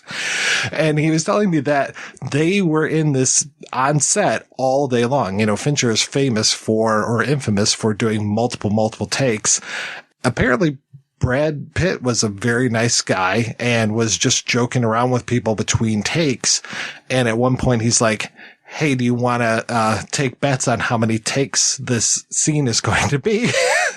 And all the extras are like, no, because if we get close to it, you'll fuck up on purpose and get another one. Sure enough, my coworker from Organic is standing in the background behind Brad Pitt in that scene, and I still find it so funny when I see him show up in that movie now, and that I had no memory of him until he pointed out, like, I'm here, and I'm like, oh wow, okay, it's like you, Jared Leto, so it was kind of cool. Speaking of Jared Leto, I had completely forgotten that he was in this movie until I watched it again and then realized that not only is he in it, he's in it a lot. And you can't miss him because his hair is bleached that white blonde. And looking at him this time round, I was amazed by how good he is. What an exceptional depiction of that character he managed to get with. He's in a lot of scenes, but there aren't a lot of scenes where he's in the foreground of it. And he creates this incredible presence every time he's there. And to be honest, him being in this, at first when I saw that he was, in the credits, I was like, oh man, because I'm a Gen Xer and he was on this show called My So-Called Life. Jordan Catalano. And he was like the cutie boy that all the girls in high school really liked. So I'm like, oh no, not him. So in a lot of ways, like, I think Fight Club was like the turn for him in the way, kind of like Johnny Depp did the same thing with 21 Jump Street, where he was I'm on the teen show. And then there's that one film that goes, oh, this guy, he can do dark. He can do all this other stuff. And now we see him and he's amazing. So I don't hold My So-Called Life against him anymore. I actually really like him. I was very similar in that I was just like, oh man, but yeah, he proved that he's got so much talent. And I really like that he becomes this really interesting spot in the film that Jack becomes jealous of him and his relationship with Tyler, even though Jack is Tyler. And it becomes this weird three-way love triangle type of thing between the three characters very briefly. Like, Leto doesn't know it. Angel Face doesn't know that he is, now suddenly got a target on his back. And then he gets the shit just beat out of him by Jack to the point where everybody else in the Fight Club is very uncomfortable. And I like that those moments of seeing those other faces, the look of shock on the other people's faces in the Fight Club. I mean, that whole idea of the reactions that you get from the people in the Fight Club are very, very well done. The moment when Tyler leans over Lou and has all of the blood just pouring onto Lou, blood, snot, any sort of like bodily fluid just pouring onto him. And the one guy throws up, and I'm just like, that's great. That reaction is perfect. And especially it's perfect for 1999 when we have gone through the AIDS crisis and we're super afraid of other people's blood. I love that there's that tinge of homoeroticism going on there, but then really it's the whole Angel Face thing and just like this whole idea of how dare you come between me. It's not just that he thinks that Tyler fucks the way that he should fuck or wants to fuck. I mean, basically, I think he wants to fuck Tyler. I mean, and who wouldn't, right? I mean, Brad Pitt is just absolutely gorgeous in this movie. He had muscles where I didn't even know that you could have muscles. Like, I'd never seen, like, when he opens up the door and you see Marla in the background and he's got the Playtex living gloves on in the foreground. I'm just like, I've never seen a body look like that. He just looks amazing. The thing in there that you talk about where he's like, I wanted to destroy something beautiful. He's talking about all the horrible things he wants to do. Like, I want to kill the pandas and open up the valves on the oil tankers on those beautiful beaches and all of these things. To me, his violence against the Jared Leto character is just one more step in the escalation to see how far people who are in, how far they'll go. Because you get to a point within, and it doesn't matter what cult you're talking about, the leader will ask you to do things that work against your self-interest. So, for example, you can see the homework piece as one of it, where it's like, instead of going out and beating someone up, you're going to go out and you're going to lose a fight. So you're going to go out and get hurt, or you're going to come into this and I'm going to pound your face in, or I'm going to do these things. And I want to see how far I can get you to go. I'm going to make you stand on the step for 3 days, and then I'll bring you in, and then I'll have you do all this physical labor. Because by doing that, it's like, I know how far you're bought in, that when I tell you to execute the orders to blow those buildings up or to do whatever it is that I want to do, you're going to do it. You will drink the Kool-Aid. You will blow up the buildings. That is where it's really kind of honest. That's true. I've been watching a lot of Netflix documentaries on cults over the last year. Like, if you haven't seen, what is it, Wild Wild Country, I think it is, about Bhagwan and all of those folks out there in Oregon in the early 80s. Oh, man, it's like you see the same thing with them, where it's like, we bring you in, we break you down, and we build you the way we want you to build you. And like I say, with him just beating the shit out of this guy, who then becomes basically his number one man. He's the one who stands up to him. And, when he's like, oh my God, we can't do this. When he's not, being Tyler, and he's like, sir, this is the plan. You told us to do this. Oh, and he takes charge of Bob's burial too. He's just like, we got to bury him in the backyard. That it's him that speaks up. Because he's so bought in, he's so hardcore that it's like, at that point, that's where the shift happens, where it's like, you don't even matter anymore. It kind of reminds me of the scene, like I said, going back to this kind of Christ allegory, there's the scene in Last Temptation where Willem Dafoe's character is talking to, I think it's Paul or John Baptist, I can't remember. And he's like, why are you saying these lies about me? And he goes, you don't matter anymore. These people need this. Go away. We don't need you. It's like those stories that you hear about Tyler Durden. He gets facial reconstruction surgery every 3 years. Born in a mental hospital. And I love that it is Bob telling Tyler, aka Jack, about him. And then you were talking about that whole thing of like, well, the first rule is I'm not supposed to tell you, like making it secret, making it, so lascivious that you want to be a part of that. I love that Project Mayhem comes up while he's asleep, that Project Mayhem happens without him ever hearing the term before that. One of the things before that, though, this is where it shifts from I'm building my own to proselytization. Now, I know that you're going to look at this scene and go, how is that proselytization? But the robbery scene where they go into the party store or the bodega or whatever, and they hold the guy at gunpoint and, you know, take his driver's license and all of that. And it's all done out of this concept of good, right? It's like, oh, I just saved that man from pointlessness. But really, that's proselytization. That is pure and simple. I know what you need. This is what you need. I'm going to force you to take it. And I know people that have been held at gunpoint who have, you know, had their purses snatched or whatever, you know, robbed on the street. That doesn't make them feel like, oh my God, I'm so glad to be alive. They actually like deal with trauma over that for many, many years to come. So the way the film imports it to us through his mindset is, I just saved this man's life. And it's like, no, you traumatized that poor man. That guy is going to be afraid to do a lot of things. Like if there was a side film of his life, he would probably be at home, like under the blanket for a week and like watching around, like, you know, who's coming to get me. And then in therapy for the next 10 years. It is this total destruction of somebody's sense of self. And that is really what Fight Club is about. It's about the destruction of a sense of self and then replacing it with something that somebody else brings to you, but says to you, no, I'm really setting you free. I'm showing you what's in your heart. And this is going to make you a new person, a better version of yourself, when in fact it is completely about the destruction of yourself and the creation of another self that somebody else has determined.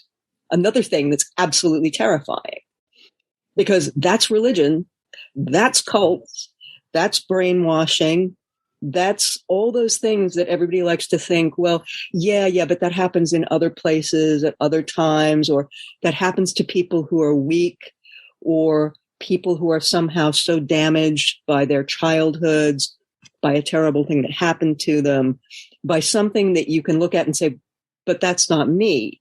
I didn't have that childhood. That thing didn't happen to me. I'm self-aware enough that I could never be drawn into that kind of thing. Fight Club says, sure you could. I mean, if you're a Scientologist, you see life, you see things the way they are. In all its glory, you know, all of its complexity. And the more you know as a Scientologist, you don't become overwhelmed by it. Yeah, I could never believe that there's a pedophile ring that takes place in the bottom of a pizza parlor. That's crazy talk. Who would believe that? That's nonsense. We don't even have to go that far. Amway, multi-level marketing. I mean, really. I mean, there's the documentary on Amazon Prime I watched about the ladies selling leggings and how that became this, you know, multi-level marketing, and how that basically became a cult, and how some of them are like, oh my God, I had to get out of it. And it was crazy. Like, I thought I was just selling leggings, but no, there's so much more to it. Jack is to blame for Bob's death. When you go back and take a look at it, that you have to be strong enough to survive the 3 days on the porch before you can come in. And when the guy yells at Bob, hey, you're too old or too fat or whatever to join our cult, Bob just picks up his stuff and starts to walk away. And then Jack's like, no, you know, come on, Bob, come on. And really, I blame him for what ends up happening with Bob. That scene of Bob's death and the whole thing of, you know, this is a man. He has a name. His name is Robert Paulson.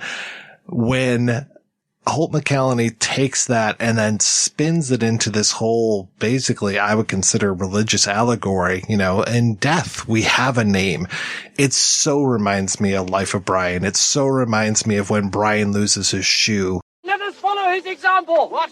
Let us, like him, hold up one shoe and let the other be upon our foot, for this is his sign that all who follow him shall do likewise. Yes. No, the shoe is a sign that we must gather shoes together in abundance. Cast off the shoes, follow the good. No, let us gather shoes together. Let me. No, it is a sign that, like him, we must think not of the things of the body, but of the face and head. Put it on. Clear off. Take the shoes and follow him. Yes. And that becomes this religious thing when he goes across the country, and you've got the guys who have never met Big Bob all in the back room of the one kitchen saying his name is Robert Paulson. Becomes, again, this religious litany of here's something that we say when we are part of Project Mayhem.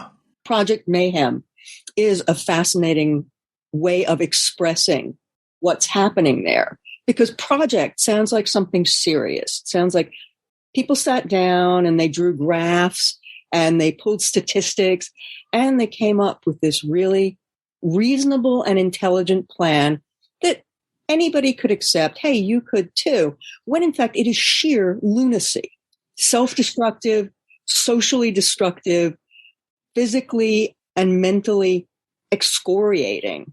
And yet there it is. It sounds so reasonable. And that, again, is part of what makes Fight Club so chilling, because that's what cults are. That's what religion is. That's what peer pressure is. It's all fine at the beginning. And then you just go along with it until suddenly the things that aren't fine at all by any objective standard look fine too, because you've taken all those steps on the journey. And so now you're going to see it through to the end. The thing I was thinking about in this time, okay, so 99, a few years before, and especially that one scene where he's talking about, you see the sort of the graphic, the camera go down into the sub-basement parking deck where the van is. That almost seems to me a lift from the first World Trade Center, which was only a few years before this, where I think it was a rental van like that they tried to blow up, in the parking deck in the subfloor to try and collapse the building. Obviously didn't work that time. 2 years later, after this movie came out, 2001, it did. So by ramming planes into it. So it's... When was the Oklahoma City bombing? That was 95. 95, yeah. And that was a Ryder truck parked outside, yeah. Was it last Christmas or the Christmas before where you had that van in... God, I hate that my memory is so bad, but was it... Yeah, Nashville. And I don't even know whatever ended up happening with that. That RV that blared out a warning that some type of an explosion was coming. It happened on Christmas Day, so not a whole lot of people around. What does this tell you about the motive? We also know that RV was parked near the AT&T building. Yeah, and then how many bombings have taken place in London with that same idea of having the van that's going to blow up? I mean, there was just one, I want to say, pretty recently. Maitland, you were talking about this idea of, normalizing things like Project Mayhem and just how okay, yeah, we put all this stuff together and immediately my mind went to, can you make that icon in cornflower blue?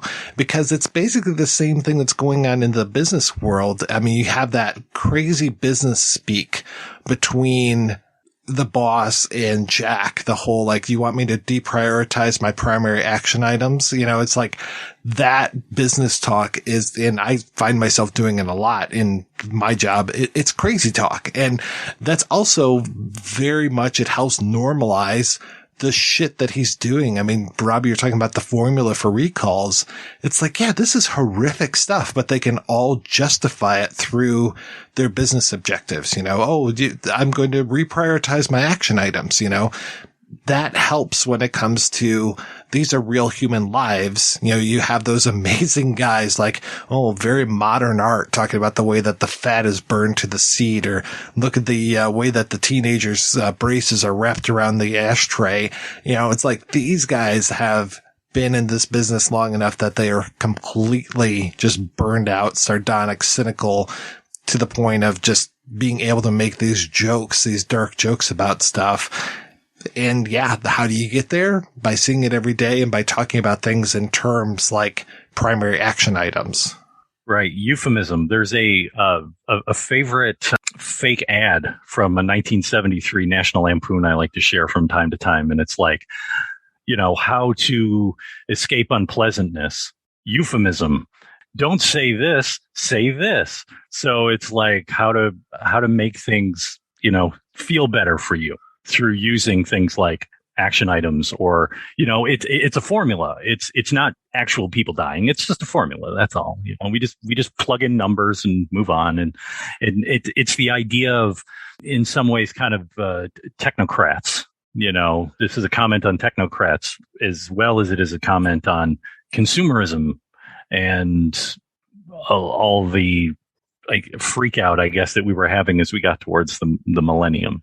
I can't remember which country it was, if it was Rwanda or another one, but I remember the program of ethnic cleansing, rather than saying genocide. And I didn't realize that genocide has real, legal terms that you have to abide by. Apparently if you can't go in front of the United Nations and say this is a genocide, that you actually have to meet criteria for that. Because I remember there were, I think it was Colin Powell a few years ago said something was a genocide, and it's no, technically it's not a genocide. And it's what the fuck, man? Ethnic cleansing sounds so pleasant, but genocide is a horrific word. And both are horrible things. But yeah, one is very much a euphemism for doing awful stuff. But, it's if I could get my ethnicity cleansed once a month, I'd be happy. Can I send it out? Can I pick it up in the morning? That would be great. But yeah, you don't want, I'll be happy to have ethnic cleansing, but genocide, that's a whole different thing, guys. I concluded that genocide has been committed in Darfur, and that the government of Sudan and the Janjaweed bear responsibility, and that genocide may still be occurring. Fight Club asserts at the very beginning that this use of language to obfuscate, to make things seem acceptable, is very much what it's about. In the same way that it uses the language of, as you said, advertising, of corporate relations, of, the HR department. That's the classic. Anybody who's ever had anything to do with HR knows that nobody is ever fired. Nobody is ever demoted. Nobody is ever punished in any way for anything. There are just a series of corporate steps that we have to go through.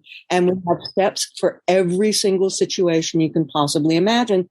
And the ultimate message of that is, but it's nothing personal. That piece of shit who just fired 800 people from Better.com, in his speech, he says, I'm laying you off. And it's no, you're not laying them off. You're not going to hire them back at some point. You are firing these people. This is not a layoff. Get your terminology straight. But it sounds so much better. I'm laying you off. I'm not going to be harping on you anymore. I'm laying off that. I'm going to lay you off. You can rest and lay down with this. You're laid off. But no, frankly, you're firing all these people because you're a monster. The good news is you're fired. Oh, and the best term of that kind is furlough. We're going to furlough some workers. No, you're throwing them out on their asses. You're firing them. They're not coming back. Too bad for them. But no, it's cloaked in a lovely, neutral kind of term. And yeah, Fight Club is the kick in the balls to that kind of terminology. Fight Club, right out there. Part of the reason why I love the movie so much is because of that. It's showing you that, which to me makes it the child of one of my heroes, one of my canonized saints in my life, George Carlin, who was the king of language like that, where he would go, look, this is what they mean, but this is what they're saying. And why? Because they don't want you to get upset about it. They're trying to lull you. And on a tiny personal aside that has nothing to do with anything, George Carlin used to drink at my grandparents' bar. One of the things that is being sold to a lot of people in this movie, I was talking about, hey, give Jack something. He's asking for help. He's asking for, what is it? Lipstick, red secanols, red and blue, whatever it is. I mean, just the use of pharmaceutical language throughout this film is very interesting. Marla ODing on Xanax when they're having their conversation at Lou's Tavern at the beginning, how they reel off that. It's almost like a mantra of Rogaine, Olestra, Viagra.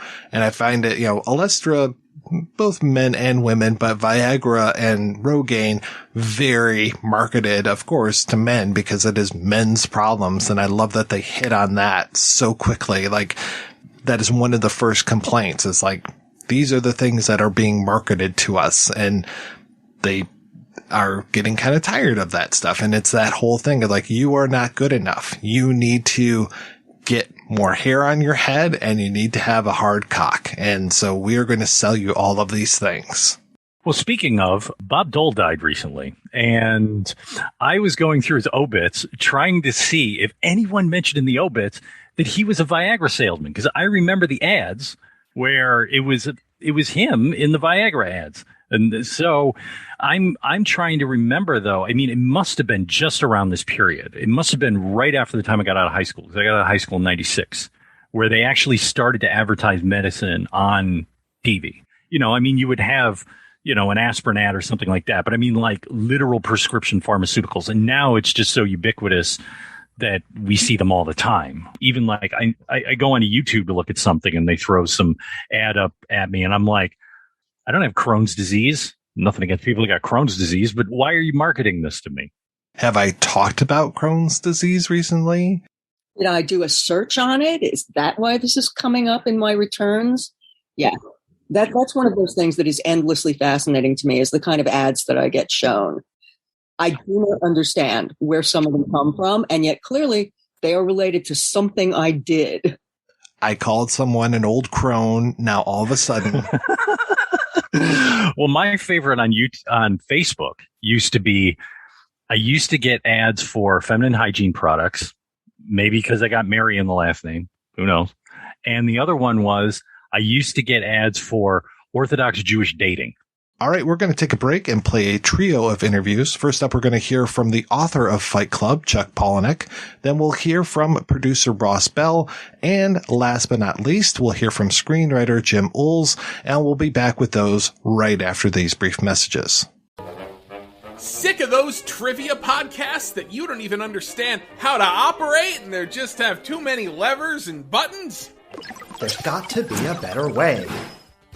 Now there is, with Good Job Brain, an offbeat quiz show and trivia podcast that makes learning new things easy and fun. I just learned that artificial vanilla flavoring sometimes comes from the anal glands of a beaver, and now I can never shake that mental image. Thanks, Good Job Brain. Good Job Brain is available for the low price of just 4 easy payments of free. It's a podcast. Good Job Brain is part of Airwave Media and available on all podcast apps. Operators are standing by. This is an American Red Cross blood donation alert. We are currently facing a severe blood shortage during this coronavirus outbreak. Healthy blood and platelet donors are asked to make an appointment to give now. Donating blood is safe and can help save lives. Cancer patients, accident victims, and so many others continue to need life-saving transfusions. So please schedule your appointment now by visiting redcrossblood.org or calling 1-800-RED-CROSS. You can make a difference. Hey, it's Rob St. Mary from the Projection Booth, and I want to tell you about a humble guy you might have heard of before. It's my podcast partner. His name's Mike White. He's got a new book out. It's called Cinema Detours, and I just want to tell you that the guy is so humble that he won't even talk about it on the show. He won't even ask you to go to our website, projection-booth.com, or go over to amazon.com and pick up either the paper version or, you know, the ones and zeros, the digital for your Kindle. He won't ask you to do that. That's how humble he is. But I think you need to do it. You want to know why? Because it's a great read, and especially with the movies that you've seen before, it's kind of like chatting with an old friend and having a good laugh. And as for the movies that you haven't seen, well, I got to throw a beat down on Mr. White because he's now expanded my list probably another 100 films that I need to see. It's Cinema Detours. You can get it at Amazon.com, either in paper form or for your Kindle. And of course, you can always get more information about this book and the Projection Booth podcast at projection-booth.com. It's Cinema Detours. I'm Chris Cooling from Forgotten TV, and you're listening to The Projection Booth, the ultimate movie podcast. Welcome to the interview portion of the show. First up, we're going to hear from author Chuck Palahniuk, all about Fight Club and a little bit more. I am so curious about your background in journalism. How does that influence the way that you write, or did it influence the way that you write? You know, I definitely think it influenced the way I write in a couple ways at least. One is that I tend to source material and develop material by listening to people And when I hear a concept that is repeated between a lot of different parties, I realize that it's something worth pursuing. And so I start taking that concept to even more people and getting their experience around, say, never being in a fight or only being in one fight. And so in that journalistic way, I find ideas and I develop ideas. And in a kind of structural way, in journalism, you're taught to write according to the inverted pyramid, where the most important thing has to be in the first paragraph, and the second most important thing has to be in the second paragraph, so that your editor can just lop the article off to length, whatever fits the news hole that day. And maybe in a third way, in journalism, you write to have your work thrown away. So nothing is ever really that really super special baby of yours, because you know it's only got a shelf life of a few hours. And so in journalism, you are constantly churning the work out, knowing that it's of no value whatsoever tomorrow. And so that made me a lot less attached to producing the great American novel. When did you give up the journalism career? I kind of haven't. In so many ways now, I still do articles for magazines. There's just fewer glossy magazines to write for, but I still do that work. I think I read that you actually would go to support groups or even listen to phone sex lines so you could hear people's stories and hear similarities and kind of get ideas from those. And I'm very curious, when did you first start doing that, especially when it comes to the support group stuff? It really started as a kind of a germ of the idea for Fight Club. In my very early 20s, I became aware of my mortality. And I was, like a lot of people do in their early 20s, because you have a few friends or you have a couple friends actually die. And so I was just very nervous and upset about, whether or not I could handle dying. And part of getting used to that was to do volunteer work in a hospice. And the only thing I could do is transport people. So I was taking a lot of seriously ill, dying people to support groups and having to sit through the group with them so I could take them back to the hospice. And the problem is that people in the groups would think that I was suffering from whatever the rest of them were suffering from. And they would interact with me as if I was also dying of their disease. And there was no discreet way to tell them that I wasn't.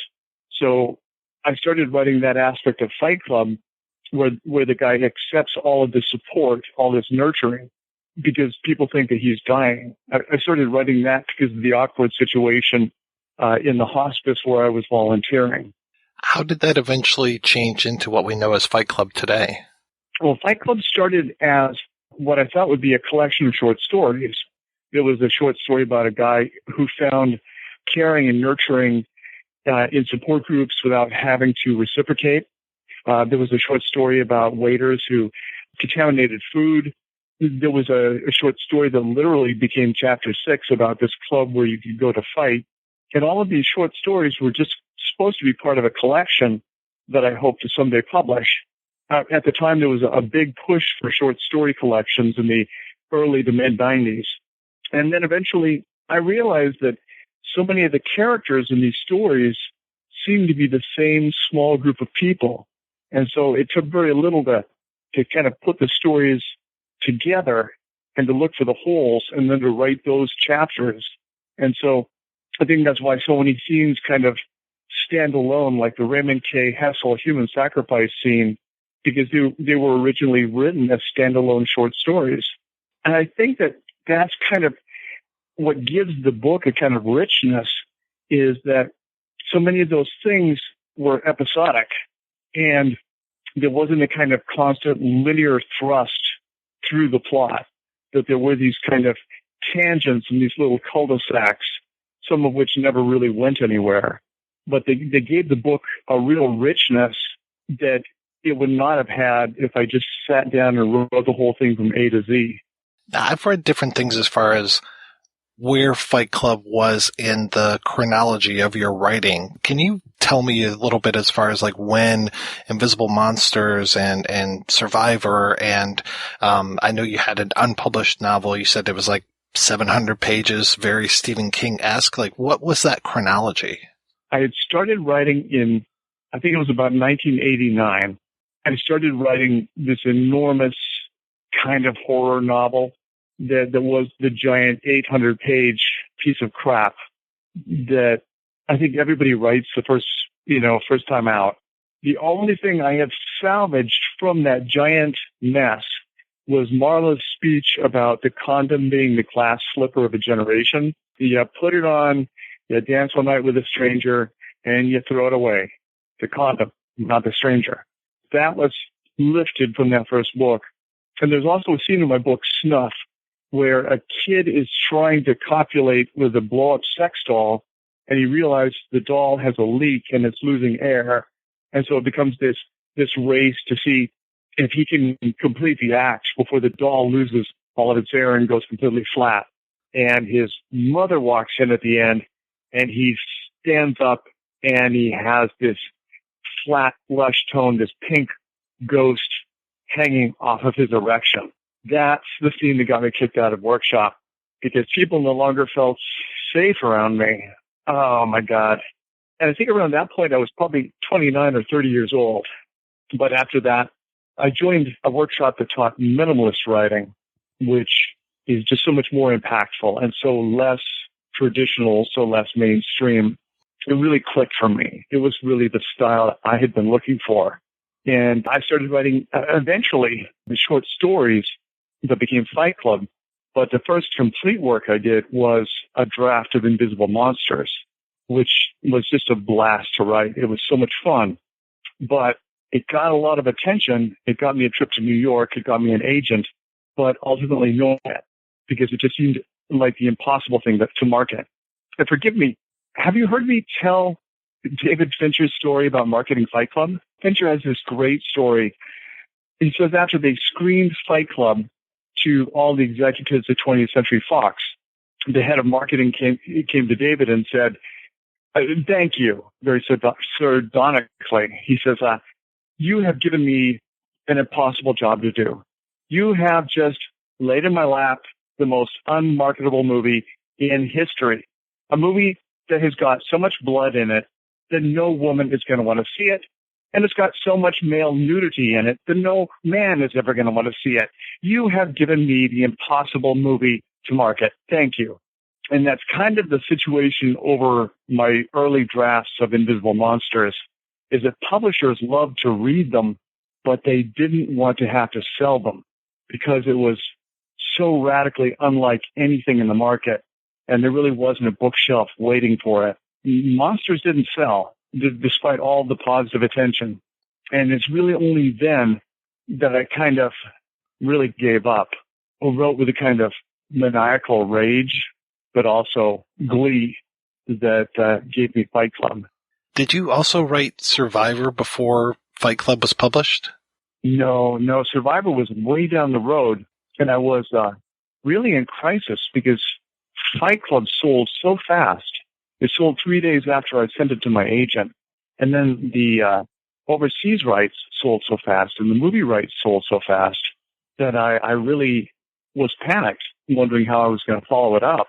And so Survivor was really a tough one for me to, I had to really regroup completely. I wasn't expecting Fight Club to sell, and so I had no idea where to go next. What was that like for you, having your first book sell, and especially having the movie rights sell so fast? It was kind of anticlimactic. I talked to Michael Chabon once after he won the Pulitzer Prize for Cavalier and Clay, and he said that people were always coming up to him and saying, oh, geez, what are you going to do with the money? What are you going to do with the award money for the Pulitzer? And he said, I'm going to make a house payment. The award money is $1,600. So it was so anticlimactic that it was a moment of euphoria that I wish I could put in a bottle and pour in every drink for the rest of my life. But beyond that, it didn't change my life in the smallest, because I still had my full-time job, and I still had my lousy house, and I still had my friends. So there really wasn't any, lasting, significant change. I'm curious, there have been so many times that a book will sell for the movie rights or even a screenplay, and then it just languishes there forever. What was the next step for you once it's sold? I mean, was that just out of your hands, and then next thing you get a call like, hey, this movie's made, or what was that history like? In retrospect, it seems very fast. But if I sit down and I really look at it, there was a lot of hemming and hawing. And one of the first advocates was a producer who was associated with Fox 2000. And his name is Ross Bell. He's an Australian man who now teaches film in Australia. But Ross had the bright idea that to attach talent to it, he wanted to hire actors, and they would do a kind of recorded teleplay that would synopsize the book.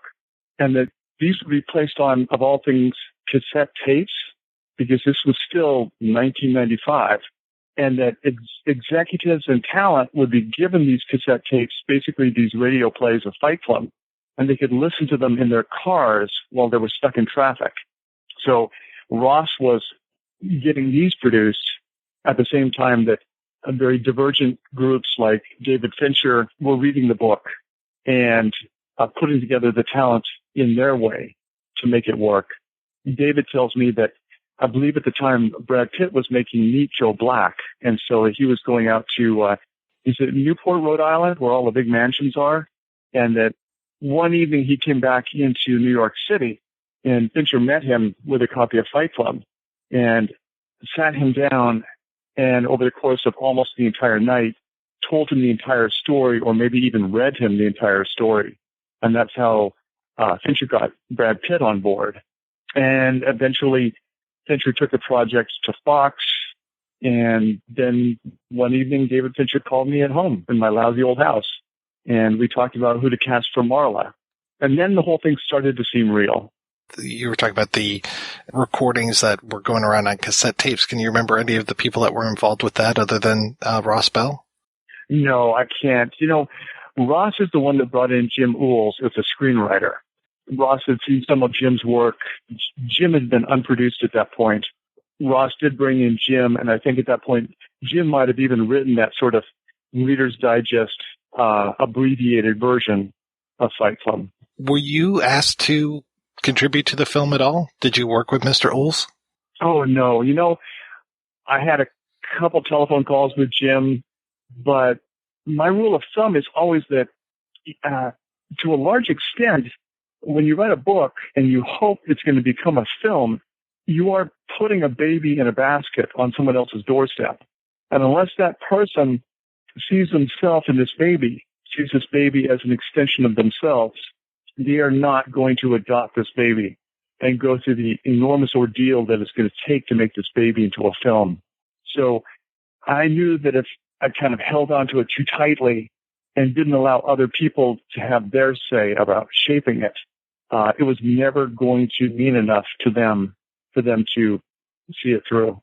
In a way, it all seemed very ethereal, because my editor had sat me down and said, of all the books that are published, about 2% of those books get optioned. And of that 2%, only 2% ever go into production as a film. So he said, as exciting as it seems, it is never going to happen. So he said, you can go through the motions, you can participate in this process, but never, ever set your heart on this thing actually taking place, because it will not. And so it was exciting and interesting to meet these people, but I never really thought it would happen. So what was your reaction when you finally saw the film? Boy, I was really confused, and also confused and kind of threatened, because the film is the product of so many bright people, and the book is just the product of me and the bright things I could overhear from people. So I thought, like with The Graduate, the film would kind of completely eclipse the book, and people would forget there ever was a book. So I really thought, you know, this is going to wipe me off the map. And at the same time, I was confused seeing the plot drop the support group element. And I know that a film has 2 hours. A film really can't do what a book does in terms of length. But for me, the central transgression was the fact that this character had manipulated dying people emotionally. And so in the book, that character is exposed and is subjugated to those dying people. And those dying people get to determine the fate of this liar. And the movie really couldn't go back there. The movie couldn't go back to the support groups. So I really felt that the sort of emotional core, that sort of social contract core, was incomplete in the film. God bless. I wish they could do it all, but each medium has its own strengths. Yeah, I guess that plays too directly into the ending and how the two endings are pretty darn different. I would wager that is why the film did not completely eclipse the book and turn it into The Graduate. Films like Rosemary's Baby, where the film is so completely true and so completely excellent that people don't really read Rosemary's Baby. They don't read The Stepford Wives because those books went so perfectly into the film. But people still buy and they still read Fight Club. And I think it's because the book and the movie aren't the same thing. I'm curious about your reaction to the fan reaction and when it comes to the way that the movie was adopted by the fans. I never want to forget this. I never want to forget how terrible it was when the film opened, and it opened to such lackluster everything. And at one point, I saw the returns, and at the time, Double Jeopardy was the top box office movie, and it had been the top movie for 90 days, the entire summer, more or less, of 1999. And Fight Club opened against a Michelle Pfeiffer, Bruce Willis movie called The Story of Us. And Fight Club came in at number 2 with The Story of Us just right behind it. And when I called Ross Bell, this Australian producer, I said, so it doesn't look bad. It looks like it, people are actually going to it. And Ross Bell just shouted into the phone. He shouted, don't you understand? It's tanking. The movie is tanking, and it's taking us with it. We'll never work again. And he hung up. And then I realized how terrible the situation was, that people say that Fox sort of bungled the marketing, maybe because it had too much male nudity and too much blood, but it wasn't reaching the right audience. People didn't know what to expect. So the film was out of first run theaters within 10 days, I think. And it kind of tanked the careers of a lot of people, arguably, including Bill Mechanic, who was the head of 20th Century Fox at the time, because he wasn't the head of Fox for much longer. And Fox had sunk a lot of money in this movie. And I just don't want to forget what a gigantic train wreck those next few months were. Because no matter how awful things are in my life at any one point, I need to look back at October 1999 and remember just how awful that was. And then beyond that, Fox rallied, and they put the DVD together in a beautiful way, and they put in so many great extras, and they finally got the marketing right. And it wasn't really until the DVD came out, and I believe became the top-selling DVD for a long period of time. It wasn't until the DVD built the audience that people started to come back around. And people like Roger Ebert, who had panned the film, came back around and actually gave it rave reviews a second time around as a DVD. So there was this enormous sort of recalibration, this kind of re-recognition of the film, 2-3 years after it was released. So with the DVD, there was one nice sort of marketing gimmick where they put the worst reviews on the packaging alongside the best reviews. And the worst reviews, they included Rex Reed saying, perhaps this movie will find its target audience in hell. By putting the worst reviews next to the best reviews, it finally found its audience. Yeah, I remember Ebert calling it cheerfully fascistic. That must have stung a little bit. He also said this line about the movie sounds as if the author tripped over the Nietzsche display at Barnes & Noble or something like that. But 2 years later, he was loving it. I've heard stories of women who, if they see that Fight Club is listed as a man's favorite book on their dating profile, Tinder, whatever, that they just, swipe left. What are the reactions from female fans versus male fans to the book and to your work? The first time I ever read anything from the book at a public reading was that chapter 6, the chapter that introduces the rules. My writing teacher had arranged for us to do this public reading in a bookstore. He asked me to read that chapter. I got to the bookstore, and it turned out to be a feminist/lesbian bookstore. And I thought, I am just going to get creamed. They're going to hate this so much. And I go, and it's full of all these women, all these powerful women, and I just suck it up, and I read that chapter, and every single one of those women rushed forward and said, we love this. Is there one of these? Is there a Fight Club for women? We want to go to it. Please tell us this is real. I don't think it was just lesbian women reacting to it. I think it was this idea of kind of exploring this unexplored part of yourself that people responded to.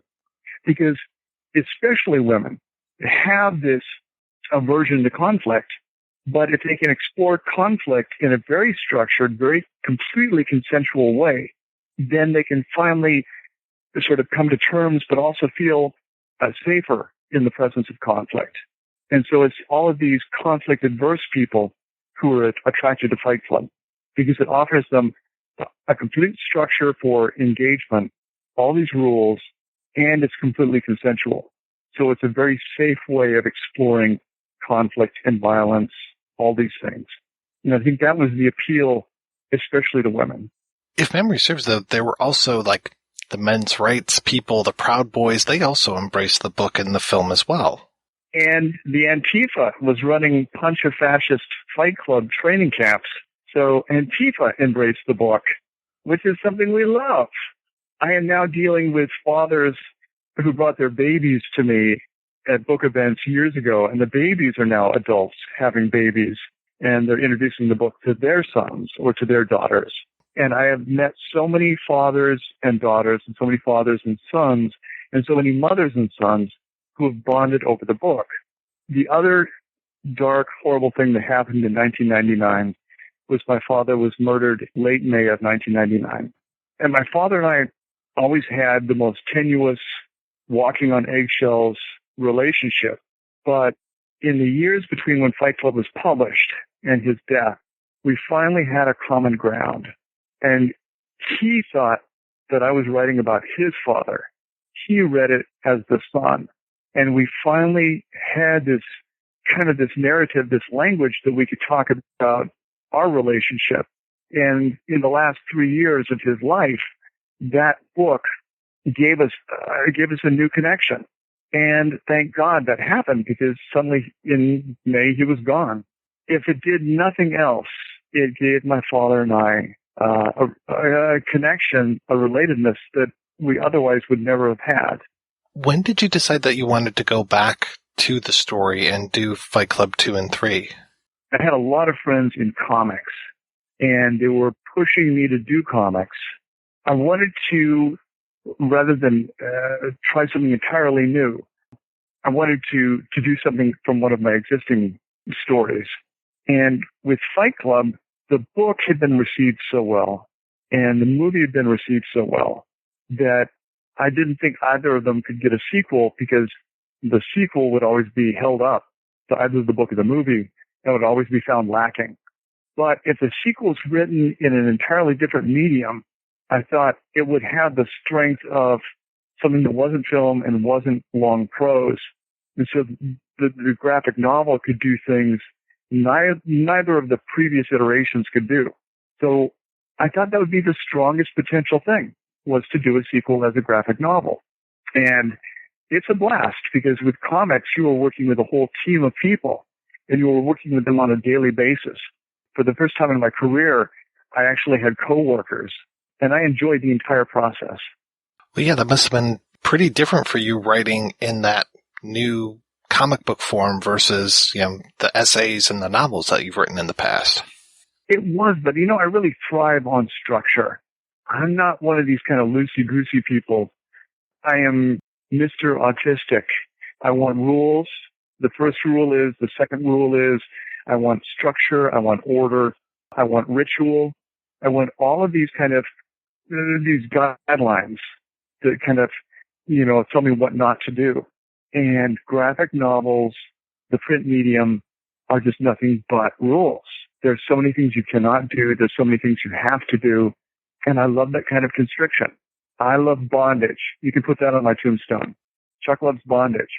Though I like that you're playing with the medium, though, like having the pills, having the rose petals, these kind of things that obscure the action and the dialogue, people's faces. I thought it was fantastic. Well, it was so fun because Fincher had blocked these sort of breaking the fourth wall, sort of effects in the Fight Club.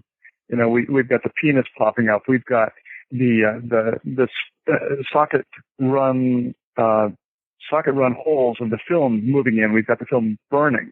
Fincher had kind of established that precedent, and so I wanted to take that precedent to a different level and have the occluded dialogue, have the occluded gesture, and these kind of seeming breaking of the fourth wall objects seem to lay on the page in a different photorealistic style. Because I wanted to have obstacles to people understanding the story. So often stories pander to people, and they think, okay, the stupidest person in the world has to be able to understand what's happening in the story. And I wanted to play against that and make it more and more difficult for the reader to fully understand what's happening on the page. How did Expedition come about? I rented an apartment in Madrid, and I think it was 2014, and I was going to live in Madrid for 6 months. I love Madrid. I can't speak a word of Spanish, and that is so helpful because I could sit in sidewalk cafes and I could write all day long and not be distracted by music or people's conversations. And one of the few books I could find in English in bookstores was an H.P. Lovecraft collection. And I also found a collection of Edgar Allan Poe. I kind of fell in love with that really elaborate language, especially Lovecraft's tendency to invent words and to invent these kind of gothic places that he had never been to. And so I thought, why can't I write a Lovecraft kind of story? Lovecraft / Poe kind of story. Then that's what I wrote that summer in Madrid, was me trying to be H.P. Lovecraft.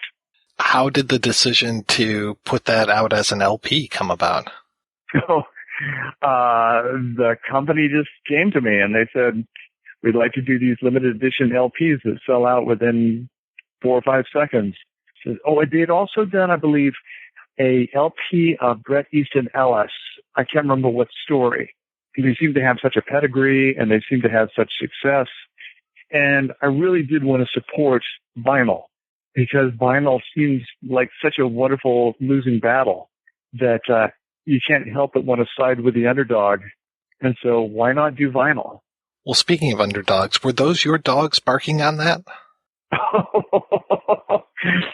It might have been. I had 2 dogs at the time. They both passed away, but I couldn't say. Well, did you record it at home, or how did you do it? I don't remember, because I'm sure they hired an actor, because I'm absolutely lousy at reading my own stuff. I thought it was your voice. I would bet it's not. But I wouldn't swear. It sounds like you recorded it in your living room, and then occasionally the dogs would bark. So I was like, okay. I thought it was very, very homey to hear what I thought was you reading the story. And I don't have a turntable, so I think I still have a copy, and I just never listened to it. That's the other thing is I really despise listening to the sound of my own voice or images of myself.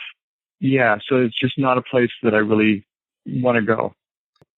Doing longer reporting pieces, I would tape record the interviews, and I would have to listen to the interviews to transcribe them, and I would have to listen to myself. So you do kind of develop a thicker skin. I know Choke has been made into a feature film. What other of your works have been optioned, and is there any hope for other things on the horizon? Almost everything has been optioned at one point or another. And at this point, the most promising things look like Survivor. which is currently optioned by Francis Lawrence. Francis Lawrence has had the option on Survivor before, and that since he had the option in the past, he made Constantine and he made the Hunger Games movies, and now he's got a lot more clout. So now he's got the option again, and I believe he's developing it for a limited series for streaming. Another company, I believe it's Fabricant Entertainment, has been developing Invisible Monsters for a couple of years. At the point of the lockdown, they were casting it, and they had fantastic casting that I cannot talk about.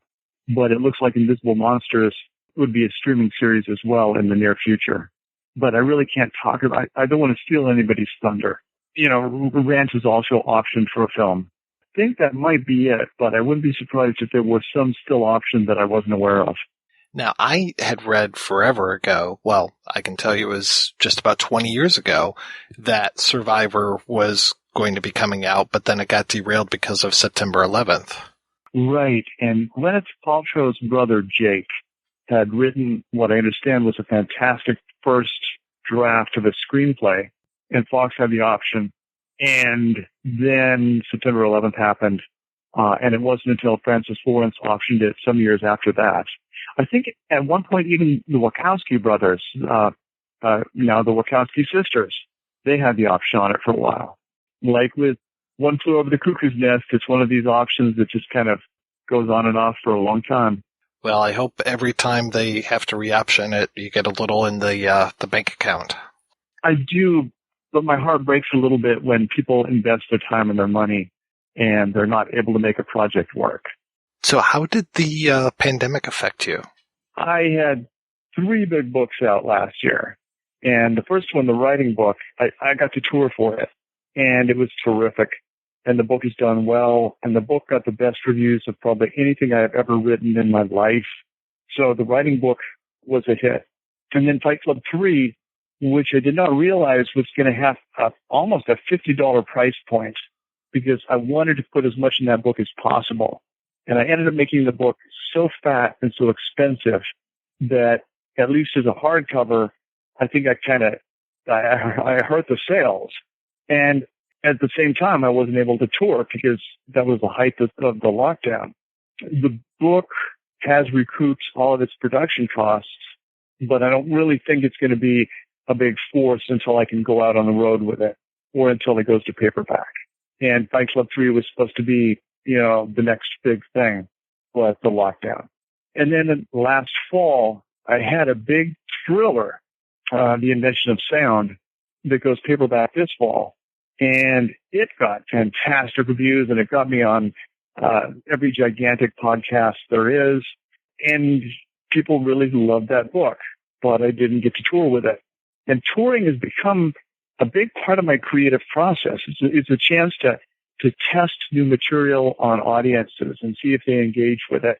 And then later, when I meet people, to hear their version of what I've just told as a story, to see if people have their own personal version that can help me to develop and flesh out the idea. So it's kind of like putting a small fish on my hook and looking for it to attract a bigger and a bigger and a bigger fish. And if I can't tour, I don't get to do that fishing. So tour leaves me without touring. I'm kind of finding myself more and more kind of depleted. So I can't wait to go back out. You are so the opposite of what I think a lot of people have in their heads as far as writers, like that Kilgore Trout. I'm in my shabby little shack. Don't talk to me. I will just write this, as opposed to going out and talking with people and getting ideas and feeding off of that energy. I think that's the dirty little secret of productive writers, is they are more related to Studs Terkel. They are this thing that goes out into the world and gathers ideas. And in a way, when they become too recognized, that's what destroys their career. Steinbeck was a reporter, and Steinbeck would go to parties, and Steinbeck would eavesdrop on people because they didn't know he was Steinbeck. And then he won the Pulitzer for Grapes of Wrath. And so suddenly he was the center of attention, and people wouldn't tell him their secrets. And he couldn't eavesdrop, and he couldn't harvest ideas the way he used to. And that was kind of the beginning of the end for Steinbeck. So that kind of big institutionalized recognition can destroy writers like that. Right now, I love the idea that I'm kind of publicly perceived of as this very corrupt, based, kind of despicable, unlikable, toxically male thing, because it is my perceived corruption that allows other people the license to approach me and to express their own questionable behavior. I'm considered a kind of a person that's not going to judge them. And so people will tell me their secrets still. And so I don't have to lurk at the edge of a party. People will just bring their secrets to me and lay them in front of me, because I'm not perceived of as this kind of pretentious thing. I've got one student who is a firefighter. And last week we were at a bar after class, and he said there's this paradigm in civil service. Everyone says cops beat, firefighters cheat. He was glorious. He was so smart. I just made him talk it out. And the idea is that because of personality types, very authoritarian guys go into police work, and they tend to be people who want to create this ultimate order. And so they tend to be guys who physically abuse their wives, cops beat. And firefighters tend to be guys who go out and they look for the damaged person. They can identify the damaged person from a mile away. And so they can find that person who is emotionally or chemically damaged in some way, and who can be sort of saved or at least manipulated. So firefighters cheat. And he says that it is almost a universal paradigm. Cops beat, firefighters cheat. I never thought of it, but it was this kind of, this well-known secret. That's the kind of thing that I look for in the world. Mr. Palahniuk, thank you so much for your time. This has been so great talking with you. Hey, thank you very much, Mr. White.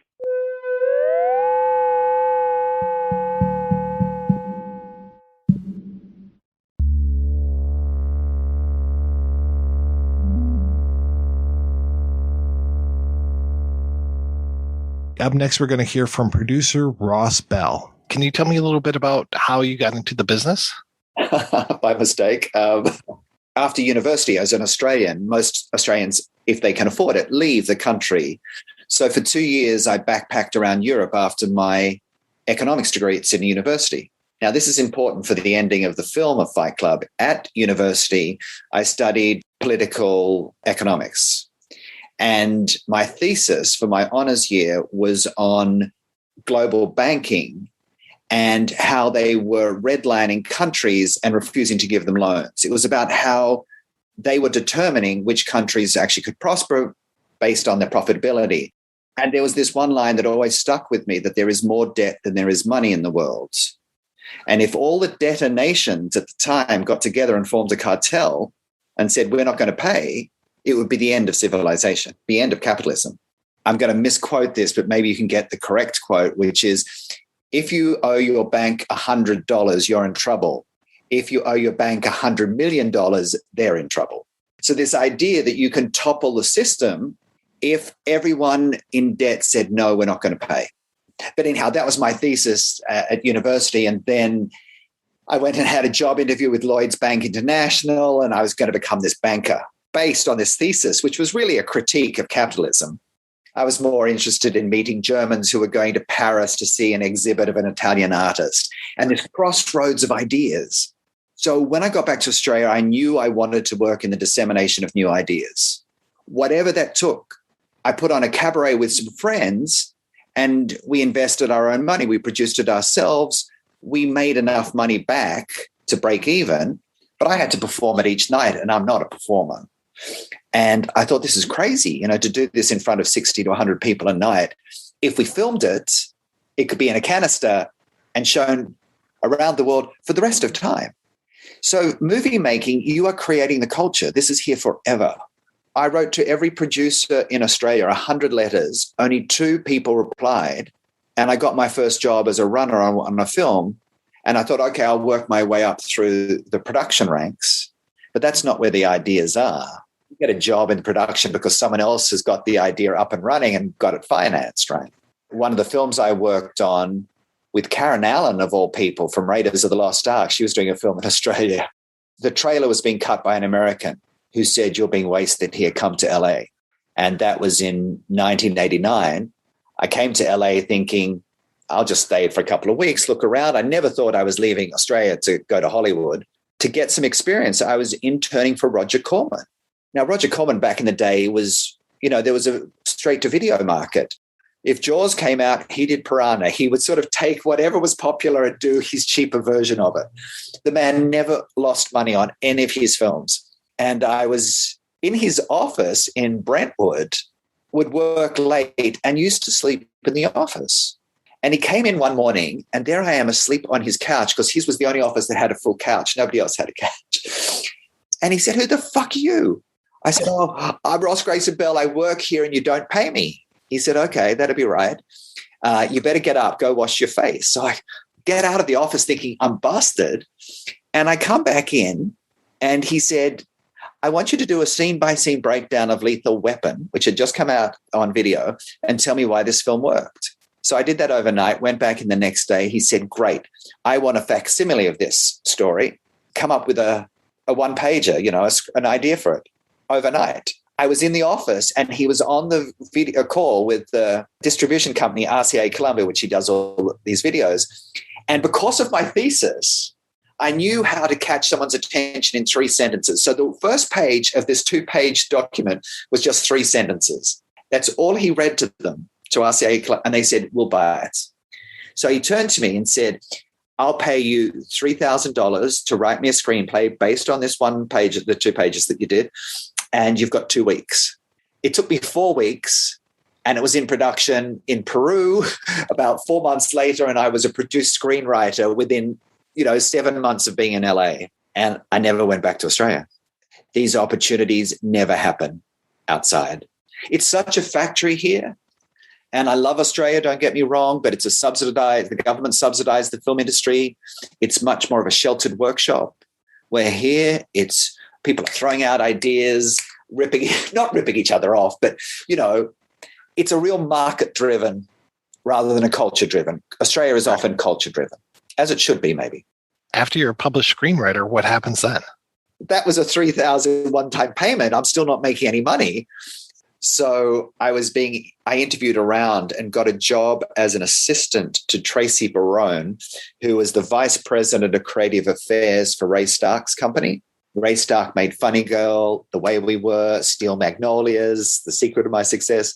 I mean, legendary producer. So I went from Roger Corman at one end of the scale to the absolute opposite. And that was an amazing time because, I never realized this, but on every call in Hollywood, there are at least 4 other people listening. So I was on calls with Spielberg, who, not that I was talking, I was taking notes because he was going to direct The Curious Case of Benjamin Button. So Ray Stark had that before it went to David Fincher. Barbara Streisand was going to do a project. So I'm in the room or on a call with the top players in the business. And at the time, Ray had his office in Burbank on the Warner Brothers lot. And I had my own parking space with my name next to Richard Gere and Sally Field. And here's this little Australian going, what's just happened? What has just happened? And that's the great thing about Hollywood. Even though you're an underling and you're at the very bottom, you are exposed to so much. Reading scripts, reading 2-3 scripts a day, on calls with these people, just hearing how the business works. And as we all know, it's based on relationships, and seeing Ray work his relationships completely, changed everything for me. And then Ray brought in a man to run his production, Joshua Donnan. And Josh is the son of Stanley Donnan, the director, and was a big executive at Universal. And Josh and I really hit it off. And I think Tracy had moved on then, so I'd moved up to a director of development. And then when Josh left working for Ray to set his own company up, I went with him and for the next year lived off my credit cards. Now, this also plays into the end of Fight Club. I was $50,000 in debt. I wasn't making any money. Josh was off making The Quick and the Dead with Sam Raimi directing, and I was holding down the office, getting new scripts. And ultimately, Josh went back to being an agent. This was just when Fight Club had come in. So we were on the Fox lot then, because Josh was making a film called The Great White Hype for Fox with Reggie Hudlin directing. The manuscript, Laura Ziskin had the manuscript for Fight Club, unpublished. So it had come from Raymond Bongiovanni, the late Ray Bongiovanni, who was Fox's talent book scout in New York. So he found the book, the manuscript. He sent it to Laura. Laura had it read by one of her readers that said, do not make this film. It is unconventional. It's going to make people squirm. No, no, no. And Laura didn't know what to do. So she was sending it out to different producers, including Art Linson and I think Lawrence Bender. They all passed on it. And so it was sent to Josh, and I read it in one sitting. And I remember loving it. And then it gets really dark in the middle. They start burning each other with cigarettes. And I was getting a little anxious, thinking, oh, this is uncomfortable. And then the reveal happens that you realize they're the same character. It was like the floor fell out from underneath me. And I fell into a trapdoor where I understood the world in a whole new way. And Mike, it was like a physiological change came over me.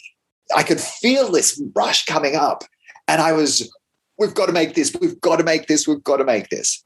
Nobody listened, right? Because, yeah, it's dark, it's seditious, no.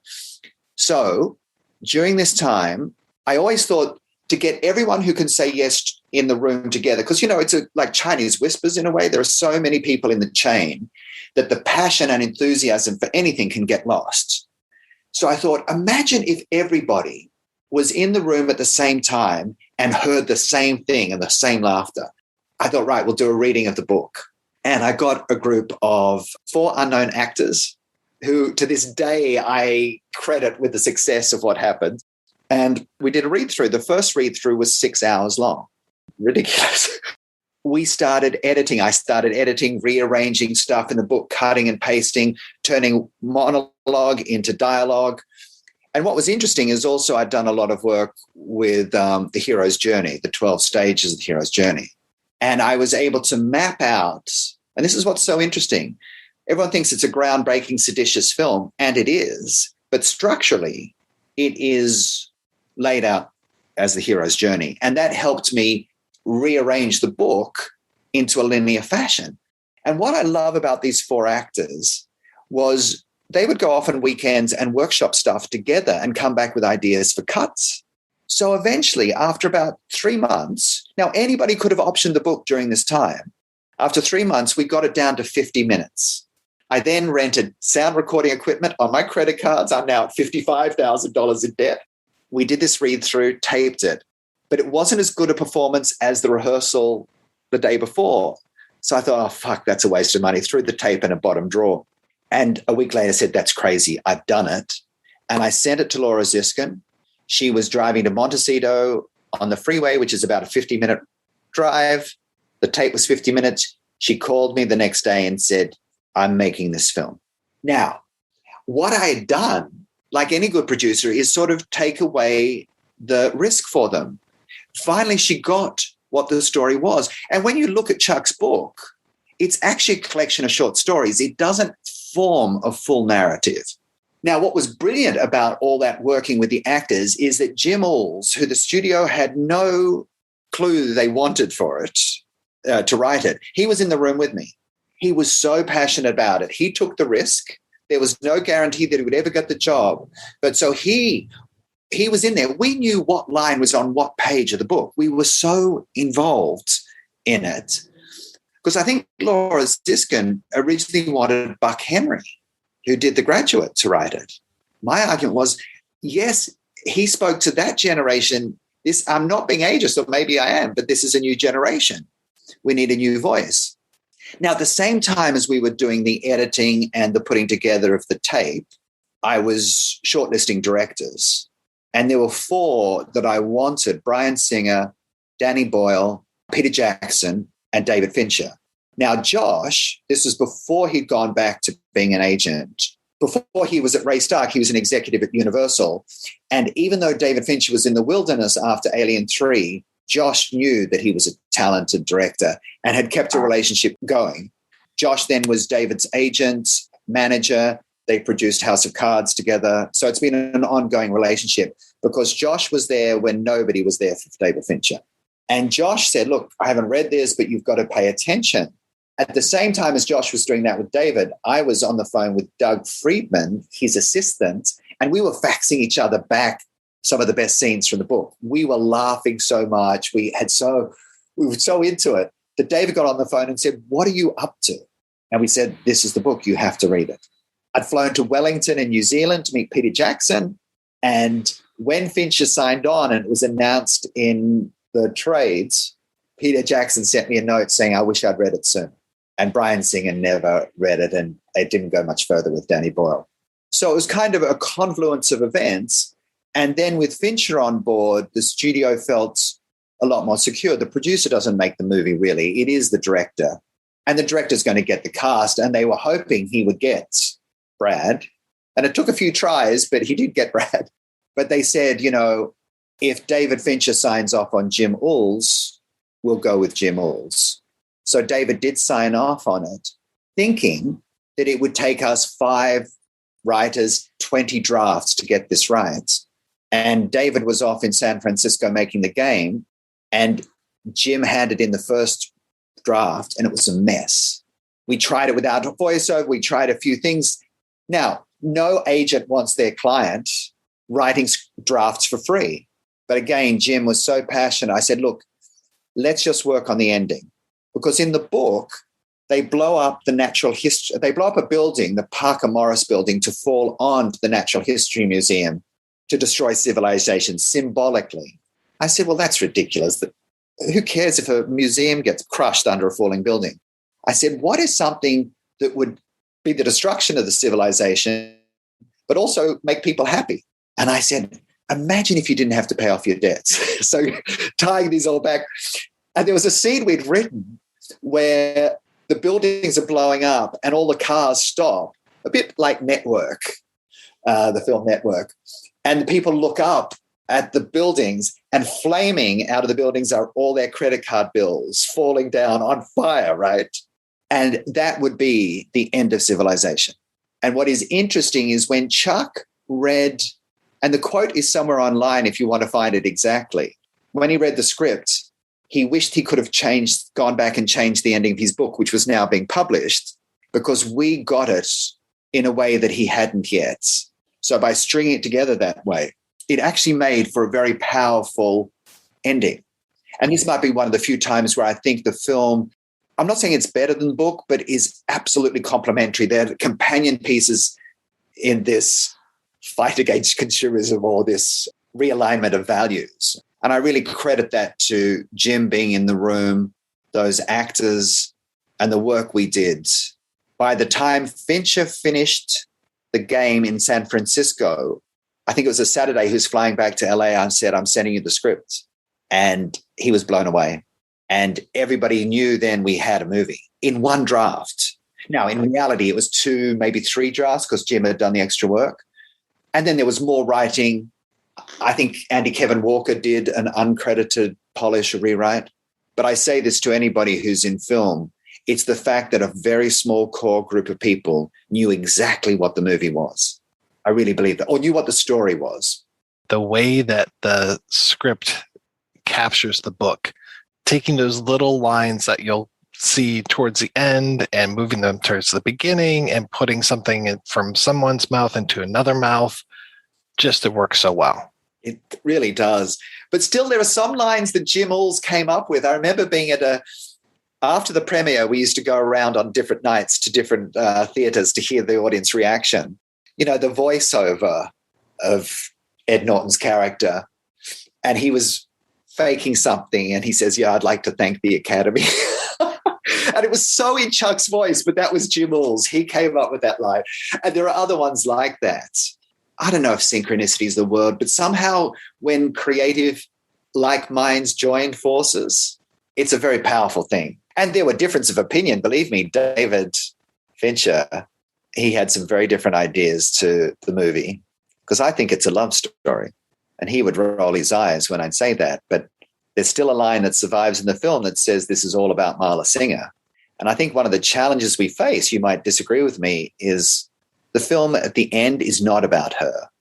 And the space monkeys, there's a middle point in the film, maybe 2/3 of the way through, it actually slows down quite considerably. And I remember at the premiere, you know, you have 1,500 people in a theater in Westwood, and the energy was so, they were with us for the first hour and 50 minutes, and then it sort of lagged. You could feel the air going out of the balloon. And even David said at the after party, you know, it's too long, isn't it? But here's the other thing, you know, I've been lecturing in screenwriting, and we talk about the job of a screenwriter is to emotionally engage an audience. I now realize you can also intellectually engage them. There was a film called The Big Little Short, which wasn't emotional at all, but very intellectually engaging. And I think Fight Club is more intellectually engaging than emotionally engaging. I'm not sure. Did you find it emotionally? Yeah, I definitely cared for these characters, and Marla is just she's such an enigma. And then once you start to peel away a little bit of her layers, then you're like, oh, there's actually a human being here that I should care about. Oh, that's good to hear. That's great. What I think is particularly interesting about Helena Bonham Carter's performance, it's only once you realize that she's dealing with this split personality, and you don't know that. So if you go and watch the film a second time, you realize how clever her performance is, because there's differences with how she's dealing with these characters, which you don't notice when you don't know the twist. I used to get people sending me screenshots of Facebook where it said the topic was Fight Club, and there are 13,000 people talking about this. And they were like, did they read the first and second rules? How much were you involved once the cameras start rolling? Not very involved at all. As the junior producer, you know, I'd never produced a movie, and there was no way the studio would give me $75 million. And David had made Alien 3 for Fox, so they were wary. They were very wary. 7 was extraordinary. Everybody knew that. 7 meant he could deliver movie stars, which was important.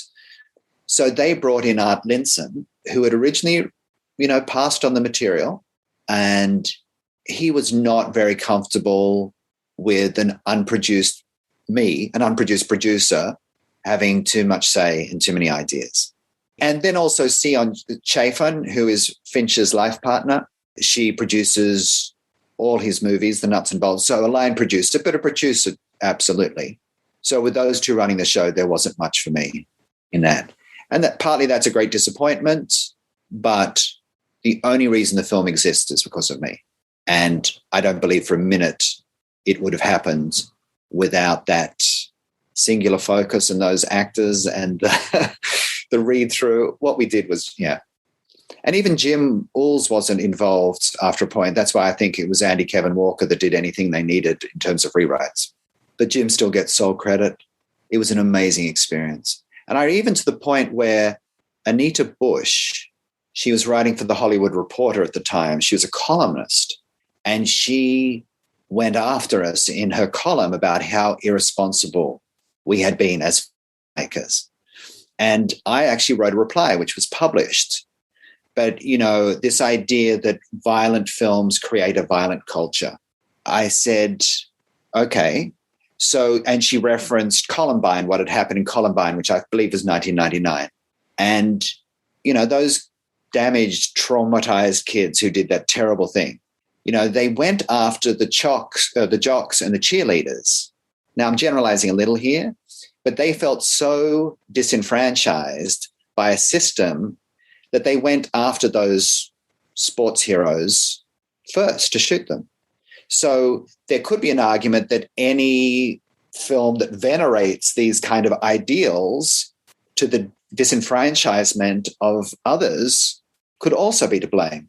You know, also her argument was, you know, maybe we should all have social codes to make our films fit these social codes, and then we could be the Soviet Union back when there was a Soviet Union. But that's not as important as this. And I really, truly believe this. For David Fincher and for us, it's like going to an AA meeting, which is so appropriate given the 12 steps in the film. And you go to the front of the room and you say, this is what it's like when I drink. This is the pain I have suffered. This is the ruin it has brought on me. So imagine a film, Fight Club, is the same. You have a group of filmmakers going to the front of the room, a darkened room, saying, this is how the world is. And what happens is that the pressure gets let off. Because go back to an AA meeting, if there was ever an audience that was prone to drink again, it's that audience. So they don't go out and break their sobriety. And there are boundaries. I know there are some violent films that I can't even watch and don't seem to enhance my experience of life or add meaning to the world. But Fight Club, I honestly believe, was letting the pressure off. For the first time, guys, they felt, oh, somebody understands me. And people didn't go and start fight clubs. There was no uptake in that kind of violence. Anyhow, to her credit, Anita Bush did publish my reply, going back to my original desire to work in the dissemination of new ideas. They're Chuck's ideas. We just amplified them in a venue, a medium that could take it to all four corners of the globe. And what is really brilliant is I just saw the film recently. It hasn't aged at all. Visually, nobody has a cell phone in it. The car they drive was even out of date when they drove it in 1998 when they were making the film. But somehow the clothes, and I think that's true, whether it was intentional on David's part, Fincher's part, but that is his true genius. The film is completely as modern as anything you see today. The soundtrack, the Dust Brothers. Out of curiosity, does that read-through, that 50-minute read-through, does that still exist? It does. The studio were going to use it as part. So to Bill Mechanick's credit, because Bill Mechanick, who was head of Big Fox, so Laura Ziskin is Fox 2000, Bill Mechanick, got a lot of flack. He'd had a bad run of films. I think there was a Brendan Fraser film called Monkey Bone that had bombed. And then there was Fight Club. Now, Murdoch was personally offended by Fight Club, as he should have been. The film is about blowing up fat cats like Rupert Murdoch. And I believe, I don't know if this is true, maybe you can check with somebody, but there was a screening and one of Murdoch's sons was there, Lachlan, I think, and Tom Cruise. And there was the hope that these younger men would help Dad see it a little more open-eyed. But of course it offended him. But to Bill Mechanick's credit, even though the film did not perform well commercially, I think it did 38 domestically in the US, 39 million. When it came to do the DVD, he said, we've set a new cultural benchmark with this film. And he put a lot of money into the DVD release. And part of it was going to be the tape. But in buying the rights to the book, the studio hadn't bought the audio rights. So those were separate. So we couldn't use it. Now, having said that, I wouldn't even know it was a cassette. I don't know if we've got cassette players anymore. I mean, somebody could play it. It must be in a box somewhere in storage. I've got to go find it. It's not in storage here. I moved stuff back to Australia. At one point, I was going to move back to Australia. I'm back in LA now. And I've forgotten some of the actors. Paul Key was one of them. It was 3 guys and a gal. I've got to find their names again, the other 3. That's really bad, right, that I don't know. Well, it was a few years ago. It was nearly 25 years ago. It's phenomenal. One of the challenges was after that, I was known as that guy. So I got sent every other bleak, nihilistic script. And then the business was also changing. Fight Club would not be made today, would not be made. Actually, no, Netflix would make it maybe, but not a feature film. And it was a big budget. It was 75 million. And then I think 35 to advertise it. So you're at 110. It does 39 domestically. Of only half of that goes back to the studio. And, a film with so many words like that, it's very hard to translate into other languages. So we were lucky to have Bill Mechanick and Laura Ziskin on our sides. So other than getting sent bleak manuscripts, did the film do something for you? Did it help open doors? Yes, it did. And I have done teaching work. I'm not actively producing now movies. It's too hard as a one-man operation. You've got to be a supply product. You've got to have a high turnover. Definitely opened doors in terms of teaching. But the one thing it taught me was that, and I take nothing away from Jim Uhls when I say this, but I'd worked on a number of projects at other studios. The writer gets paid whether the movie happens or not. The producer doesn't. It really pushed me into my own writing career, and I went to London and I was writing for the BBC. just because it's too hard to make a living as an independent producer. And I give this one example. I had a film that I'd set up. So after Fight Club, I had a first look deal with Lawrence Bender, and we set up a project that Jamie Foxx had brought to me. It was a comedy based on a pitch. We set it up at New Line. At the time, producers got a development fee of $50,000, 25 up front, and 25 when the film goes into production or whether it's abandoned. So there was Lawrence Bender, me, Jamie was a producer, and Jamie's manager. So that's 4 people sharing $12,500. It takes us 3 months to close the producer deal, 4 months to find a writer that everybody agrees to. The writer was Jim Uhls, who wrote Rush Hour. He has 12 weeks to write a script, another 3 months. The script is not what the studio was hoping for. They abandon the projects. If you set up 4 projects at studios at an independent, you're still not paying your mortgage. So it only works if you're in production or in TV, or you're writing and getting paid. I'm happy to have done it and happy to be, I still make film stories. For me, it's going to be a movie. So when did you get into teaching? That was in 2009. I was head of screenwriting at the National Film School in Australia. And then now I'm back here making films for a company that is about sustainability. I just made a film with President Carter. So all those storytelling skills are still applicable. It's just in different ways now. And the new project I'm going on to, it's going to be screen content that will go across all platforms, TikTok even. But it's definitely I'm much more interested in stories now about sustainability and environmental change, preservation. Because once you're out of Hollywood for a little while, you're not current anymore. I have to ask, what is President Carter like? He's the real deal. And, this is funny to say, he gives Christianity a good name because I've met many Christians who are but he walks the walk. He lives in the same house he lived in before he was president. If it's sold on the market today, I think it's $135,000. And it's in Plains, Georgia, where he physically built a clubhouse for the Boys and Girls Club of Georgia. He's just the real deal. Frail, but mentally still very sharp. Yeah, really a good man, really good. I don't know how much longer. He's turning 97 on October 1st. As he says, a better ex-president than he ever was a president. But also there was the Carter Center where they used to go in and, monitor elections. There's Habitat for Humanity. There's so much he's done. It'll be a sad day when he goes. But coming back to Fight Club, there's the story of Brad Pitt wanting to play the Ed Norton role. And everybody looked at him just flabbergasted. It's like, you want to be the IKEA boy, the kind of ordinary guy? Okay, Brad, so who are you going to fantasize about being? Tom Cruise? You're at the pinnacle. There is no other guy you want to be. I did give it to Russell Crowe, the book. I knew him through Josh. So when Josh did The Quick and the Dead, Russell and I got to know each other a bit. And Russell's a very smooth operator. He remembers every person who might be in the chain to his success. And I'm not criticizing that. And I was in Sydney and we were kicking a football around and I was talking about this project and he really wanted to do it. And Russell's a great actor, but somehow I think he thought he was Tyler Durden. Brad was more like, oh yeah, I can play this role. No. Russell was Tyler Durden, or believes he was.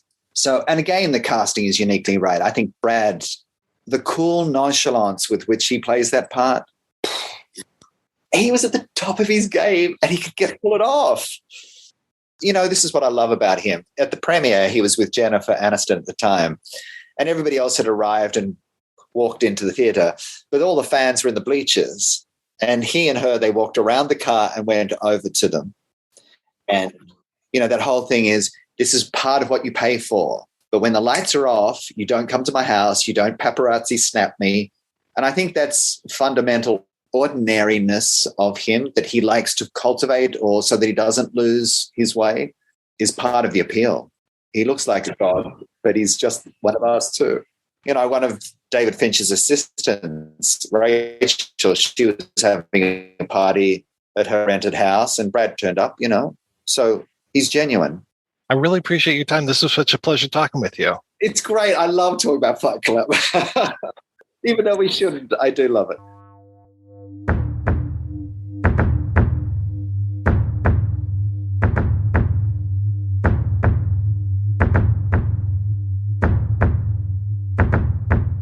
And last but not least, we're going to hear from screenwriter Jim Uhls. I'm very curious how you got your start in screenwriting. I started actually writing plays, getting some produced, and going to UCLA, where I blended disciplines of screenwriting and playwriting. They allowed it at the time. And that's more or less how I crossed over to screenwriting. What were some of your early scripts like? Kind of a blend of absurd with realism, absurdist realism, something like that. Now, I heard that there was it a spec script that got people pay attention to you and then eventually led to the Fight Club gig? Yes. Hard Hearts.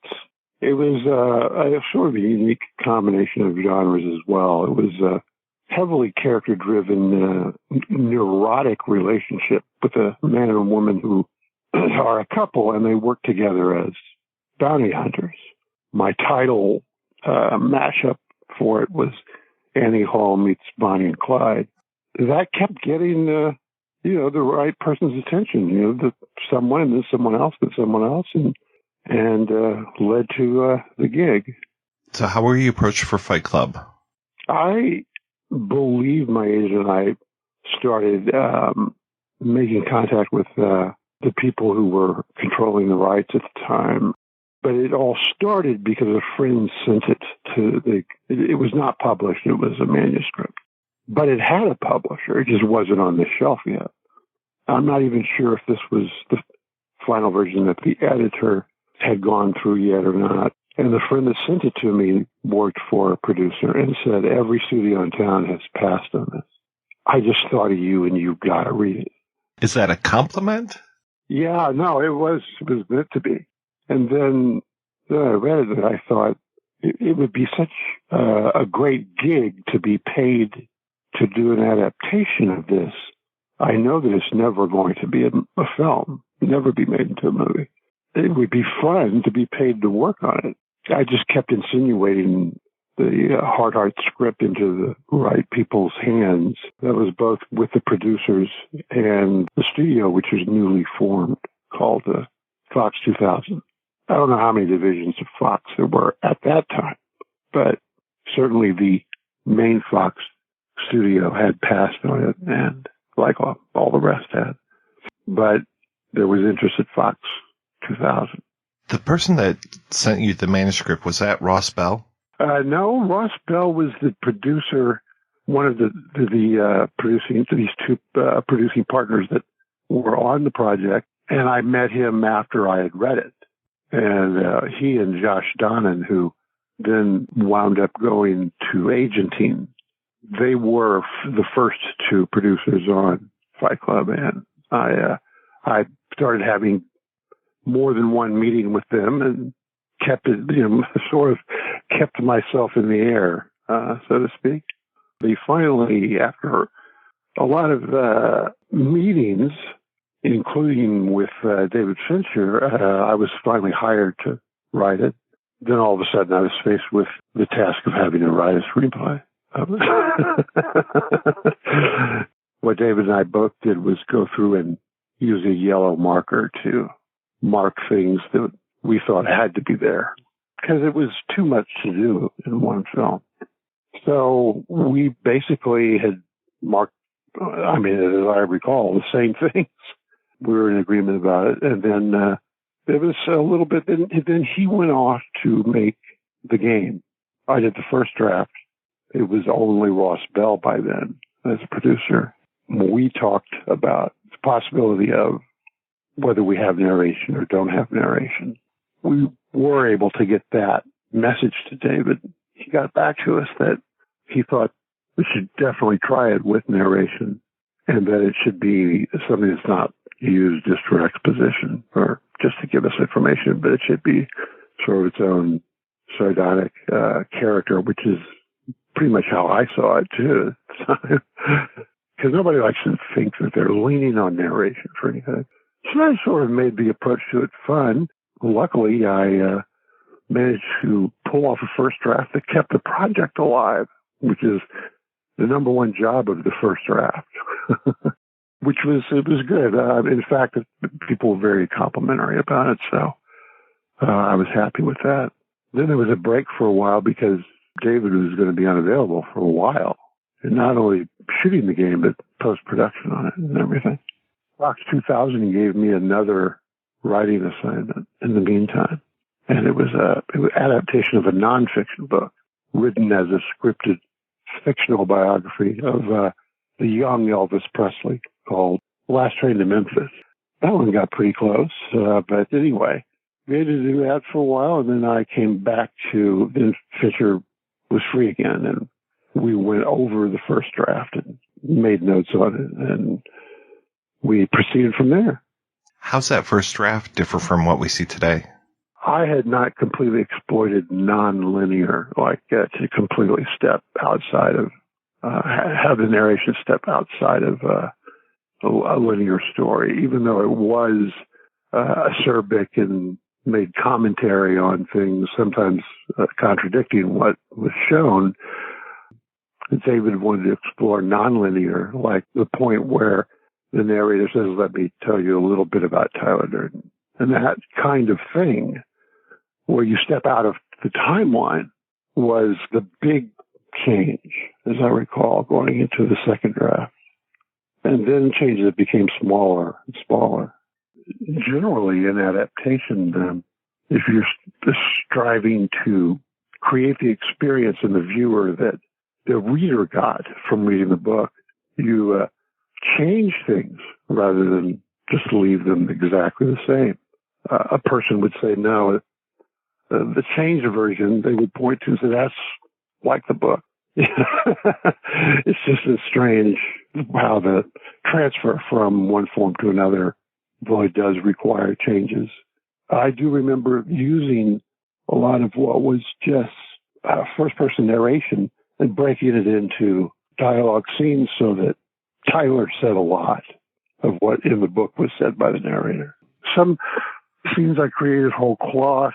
Some were put together out of the first-person narration, split up between the characters, plus new lines. So it was all very much a hybrid. I listened to the commentary track yesterday, and I appreciated how Chuck Palahniuk was complimenting you on giving things a better spin at times than some of the things that he even put together.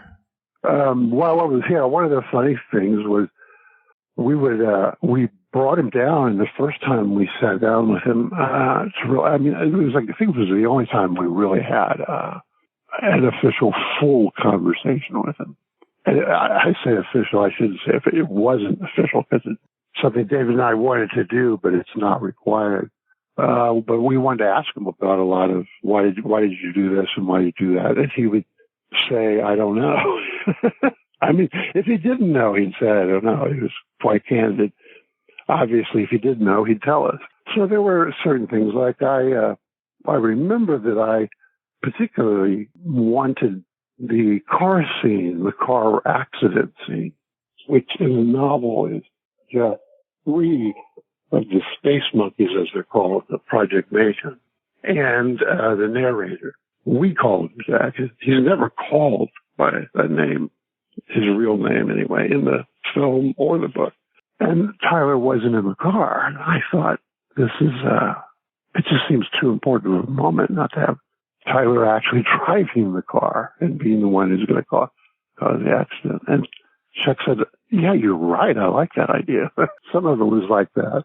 What were some of the biggest challenges you had adapting the book or putting the screenplay together? The two things were making it flow forward in a way that was building, the story was building on itself. It was increasing the tension and the suspense and everything as it went forward. And the other thing was creating full scenes that played out between the characters. A lot of times needed to be done. Those were his main challenges. So I know the film is kind of infamous for people just not understanding it. It went away. It wasn't supported by the studio that much. It really kind of found its new life when it hit DVD. So I'm curious then, did the movie help you open any doors and put you on the map? Oh, yeah. I worked continuously after that problem. I was still writing stuff that was probably a little too strange. So there were projects that didn't get made. But yeah, it did keep me in work. Speaking of a project that didn't get made, can you tell me about Flicker? Because that is one of my absolute favorite books. As a book, it would have, if you were going to try to literally, and you never really do it literally the same, but if you're going to try to be closer to the book, you would do a miniseries. It's a long book, and it covers 20 years in the fiction of the book. When Darren Aronofsky and I met about it, we were both of the mind that it should be a thriller and have a thriller timeline, taking place over a course of, a matter of weeks or something, like a thriller would, not 20 years. My joke I made to him at the time was a character saying, "Hey, isn't that guy I saw with a knife outside my window 5 years ago?" Yeah, it is.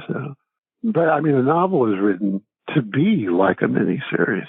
We wanted to make a thriller film, feature film, and it meant changing a lot of things structurally. And then I wanted to, because the novel has the time for the lead character to actually finish college, decide what he wants to do with his life, and become a film critic.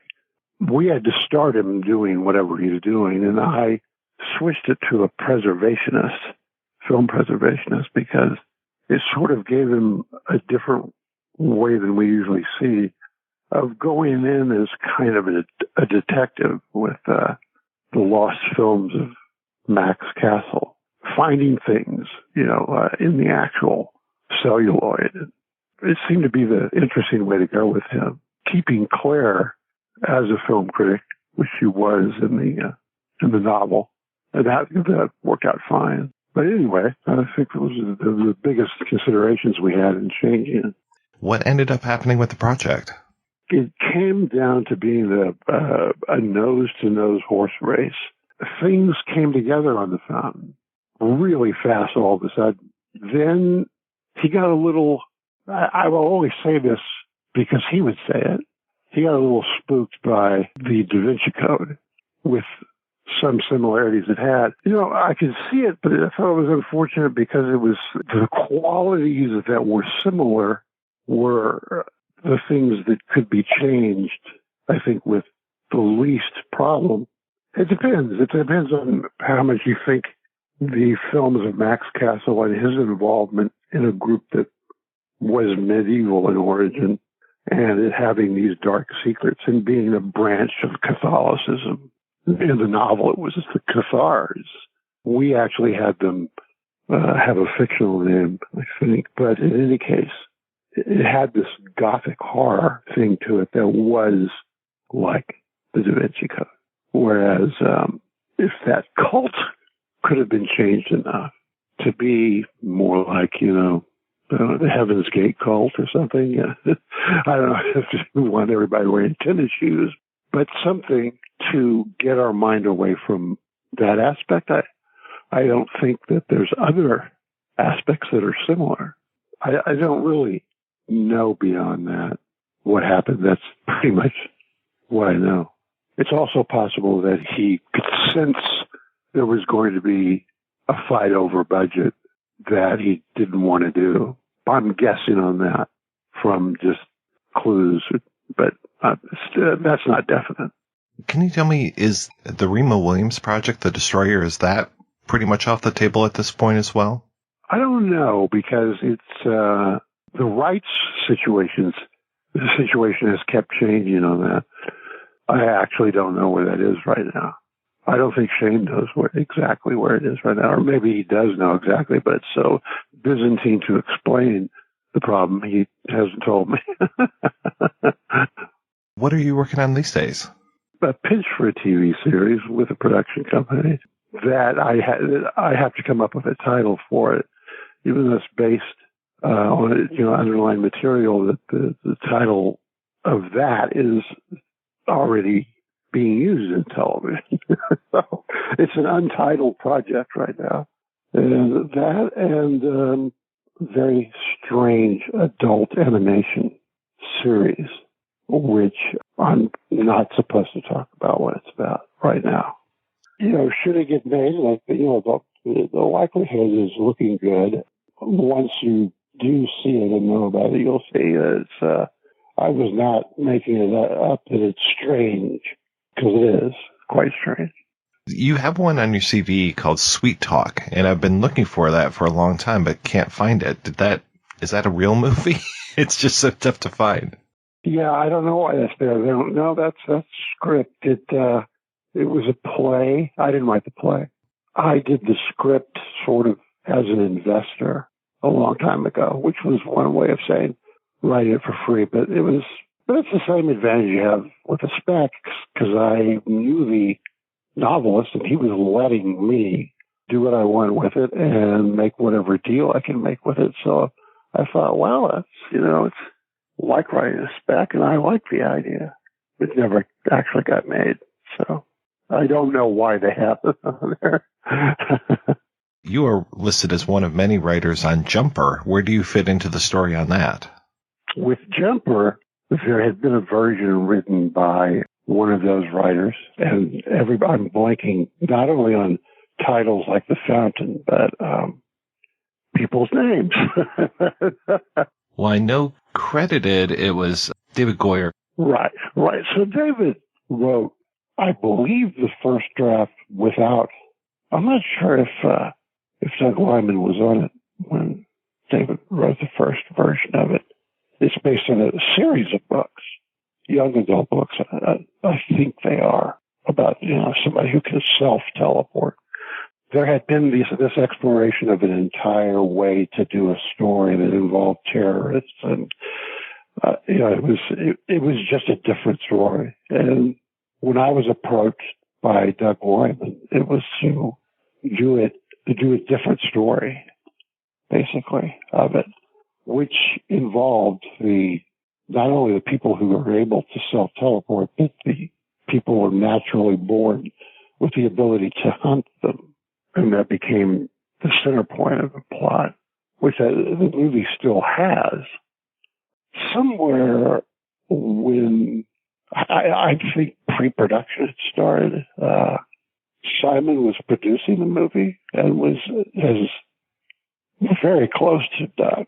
Doug just sort of dragged him and said, I want you to make the changes that I want made to the script. So, and I'm not 100% sure. I mean, I couldn't go over a list of what they are, because then the studio cut 20 minutes from the film, finished film. So I don't know what was taken out by which method, the rewrite or the editing. I had more developed for sure with the mother being a harlequin, which is what we were calling the hunters of self-teleporters. His own mother has that ability. It's revealed in the script. It was cast with Diane Lane, so that's what made me suspect it must have shot more with her. But in the final film, it's pared down to very little. And I don't know which way it happened. By some means, it was removed. Well, it's a shame, because I really liked the film, and I always felt there should have been more. It was ripe for the next story. I didn't think it would have been too long if it was 20 minutes longer. So I don't know how that came about. But Simon and I, we remained friends. He was great. I mean, we had good interactions with each other. We've talked about a few scripts that you've written that haven't come to fruition. What are some of the ones that you really wish would have, taken off, or that you're still waiting to boil? I don't know what I would say I'm waiting to boil, unless something happens with the Destroyer, or something happens with Leviathan, which is even more recent, or something happens with the television series idea from another book by Chuck Palahniuk called Survivor. I wrote the pilot and came up with the seasonal outline, but it didn't go, and I think it might all rest on a certain problem that was not really. I mean, it did have to be in there. In other words, I don't know how you could remove this from the story, which was the act of suicide, except for the fact that it was done for different reasons, purposely to go to heaven, to be with other members of this religious cult. I think it became a very hot button issue. There's too many places where that all connected up. You didn't see, obviously it was not watching it happen. That wasn't the thing. It was just the fact of its existence that had to be there. So just an unfortunate thing, I guess. But ones that I think, they're past their possible boiling point. Well, one, obviously was Flicker, particularly with, at times it being almost certainly going to go. That could be frustrating. And that happened with a couple of others. One was Last Train to Memphis, which I had told you about. And another one was Trick Monkey, and it was about magicians. And there was an onslaught of magician movies. Yeah, there were. Sort of wiped that out. Well, Mr. Uhls, thank you so much for your time. This was fantastic. Well, thank you. I appreciate it. It's great to be on here.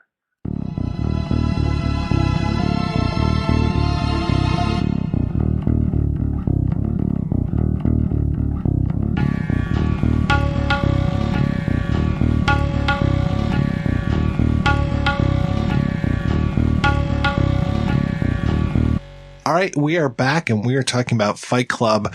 And I did find it interesting. I listened to all of the commentaries on the Blu-ray, which I had listened to way before, probably in the early 2000s, listened to all of those. But I was reminded of what we're about to talk about at the very end of the author commentary, where it was Jim Uhls and Chuck Palahniuk talking together. People are already talking about, are you going to write a sequel to the book? And I've sworn I would never do that. I can't imagine something that'd be less fun than writing a sequel to a book I've already written. Well, what would it be? Yeah, it would be somehow bringing Tyler back from the dead. And then what does Rob send me as soon as we start talking about doing this episode? Oh, have you read the sequels? Which I hadn't read those sequels, Rob. Well, before we talk about sequels, can we talk about a few small differences between the book and the film? Did you read the book? Did anyone else get to read the book? I've read the book several times, and I re-listened to it. There's two things that really stick out to me. I think the film is a pretty faithful adaptation. There's certain things, obviously, that are in the book that you're not going to get. I think the way that Tyler is introduced on the airplane works better than how he's introduced in the book. The nude beach? He meets him on a nude beach. Now, I don't really think that the narrator in our film would be going to a nude beach. So that to me seems a little further afield. But the other thing is that the ending of the book, I'm going to spoil the book, is, from my understanding, the buildings don't blow up. They actually stop him before he does. He's much more fucked up. I think his tongue has been bitten out of his mouth. He's got a big fucking gnarly hole in his face. Like, he's really messed up. He's so messed up that, much like Clockwork Orange, which we'll be talking about, I'll be back to talk about in a couple of weeks, I guess, there's a last chapter. And the last chapter, I remember when I first read it, I thought, oh, he's dead. Because in the book, the first line of the last chapter is a line that I've heard many times at funerals. In my father's house, there are many mansions. And that's how it starts, which is John 14:2. And it continues with, and if it were not so, I would not have told you, I will go and prepare a place for you. So this is Jesus talking to the disciples and saying, look, there's a place for you in heaven. I know this. I will go and prepare it for you. So what we find out is that actually, when I reread it, like I said, I didn't get a chance to read the whole book. I just kind of skipped around, and I definitely wanted to reread the ending to talk about it. Is he's and this is why I thought he was dead, because he talks about God. He's like God behind his big walnut desk. So basically, I think he's in kind of like a state mental hospital for like the criminal, where there was probably a trial. He was put on trial. They figured he was nuts. They sent him to the state hospital, and it's the psychiatrist who he's talking to that is God. Yeah, it's very much like Joker. But the kind of the last piece of it, and I find this in the film as well as is in the book, is that he understands that he's not that anymore and he can't be that, and he's moving on, but he's still a hero.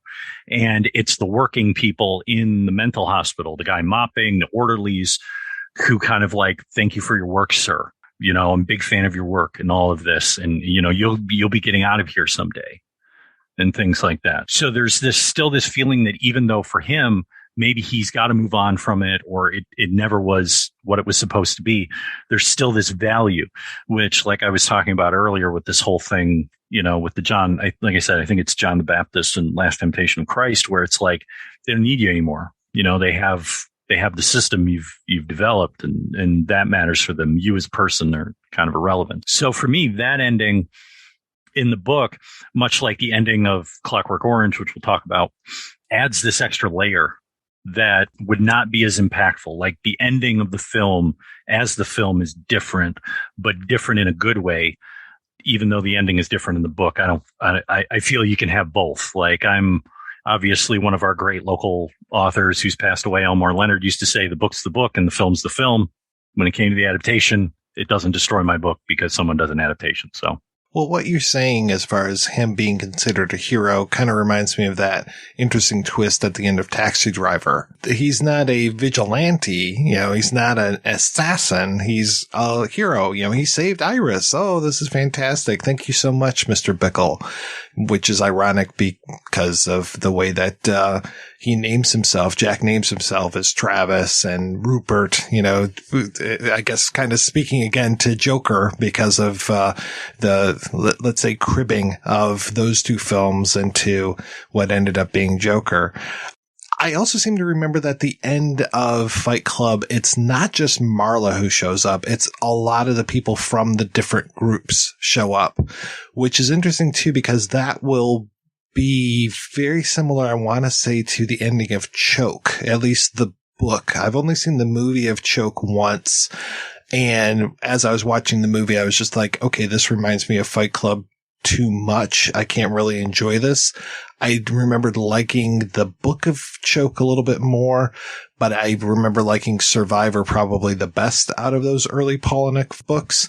But Choke had that very similar, you have pulled, it's almost like the opposite though. It's not necessarily an angry mob at the end of Fight Club, but it's very much an angry mob at the end of Choke, because he has pulled the wool over all of these people's eyes by constantly pretending to be choking, or he is choking and then gets saved, and then offers that redemption to the people that save him, you know, and they always feel so much better about themselves by saving this man. And then they end up giving him money for whatever reason. And he again, that protagonist is very much addicted to going to groups. He's a sex addict, and he is constantly going to his sex addict group and then fucking his fellow people in the sex addict group. Yeah, I found that interesting that there is that echo in the end of the book of Fight Club to what he's going to do inside of Choke. The other big change is, I mean, it's not big, it's a line, but I think the line changes the thematic concept a little bit. And this is the Marla post-sex line. In the book, it's, I want to have your abortion, to Tyler. In the film is, I haven't been fucked like that since grade school. Now, the I haven't been fucked like that since grade school plays into this whole masculinity thing. That it's like, I'm the man now, I can do this, I can bring her to this place, yay me. The other version, the book version, is more about sharing in the nihilism. It's like, I want to create something so I can just destroy it. And of course, him being in that nihilistic state, that would be great. Like, that's, you're on the path with me to have that kind of attitude. But I don't think, as much as that line would have shocked people to say that line, to me, thematically, it doesn't fit as well into the film as it does into the book. There are a few lines in the film that just kind of irk me a little bit. That isn't necessarily one of them. the line about he must have had his grande latte enema today. For whatever reason, that one always strikes me as like, that doesn't ring true to me. And I'm not sure where that one fits. I know for sure it wasn't in Palahniuk. I'm not sure if that was Uhls or Andrew Kevin Walker, because I know Andrew Kevin Walker came back and did a polish of it before it went out, which is kind of typical for Fincher for a lot of his career, is that he and Andrew Kevin Walker have worked a lot together over the years. But yeah, there are just a few lines like that where I'm just like, yeah, that doesn't seem right. Or it could have been, I don't think that would have been a ad lib, but I know that there were a few ad libs in the film, like the run Forrest run line. And I did find it interesting because Fincher talks about the I want to get pregnant, I want to have your abortion line, that I can't remember the name of the woman from 20th Century Fox, but she was just like, you have to change that line. So he's like, okay. And they redid the line. They went back for a reshoot. He said that they shot the reshoots in a rectory at a church. They were shooting a bunch of stuff in this church. And he was just like, yeah, we can't reshoot this with the abortion line. That would just be sacrilegious to do that. So they come up with the grade school line. That gets into the next preview screening. And the person from 20th Century Fox is like, you know what? Go back to the abortion line. And he's like, nope, sorry. It's too late now. And that's how we ended up with that. I don't know how apocryphal that story is, but yeah. I just don't think that the abortion line works well for the film. Thematically, it works the other way, where it's like, this is about masculinity. It's not, it doesn't seem like coming out of that scene to go completely nihilistic like it does in the book. I don't know. It just wouldn't sit. I have to say, I haven't been fucked like that since grade school. To my way of thinking, is way worse. Way worse. Yeah. I mean, they're both bad. They're terrible. It's like one is, I don't know. Because you wonder who's fucking Marla like that in grade school. And is that why she is the way that she is now? So do you want to talk sequels and then even a prequel? Yeah. Let's talk about do you want to do prequel first, and then we talk about the sequels? I'll tell you how I found out about the prequel. I was in LA early 2016 doing Orbit book event at Book Soup. And I'm up at the counter after I've done the book event. And there's this record, and it says Chuck Palahniuk Expedition. And it's got a drawing of, it looks kind of like American Gothic. It's obviously a Fight Club reference because the guy's got a shirt and he's got like, I think, cotton up his nose and a hello, my name is badge. It's him and this woman. And I'm like, what the hell is this? And they're like, oh, it's a prequel to Fight Club and it's only on record. It's only on this vinyl. And I was like, oh, okay, well, get that. This is a real, when you talk about prequel, it's like real prequel. It's like 1800s. Based on the story, it is, I think this is probably the narrator's like great grandfather. And really what it kind of shows is maybe a lifetime of psychosis or this kind of character that kind of keeps going through the generations, or this recurring theme of men within the family in which he's a bank clerk. He's not very happy with his life.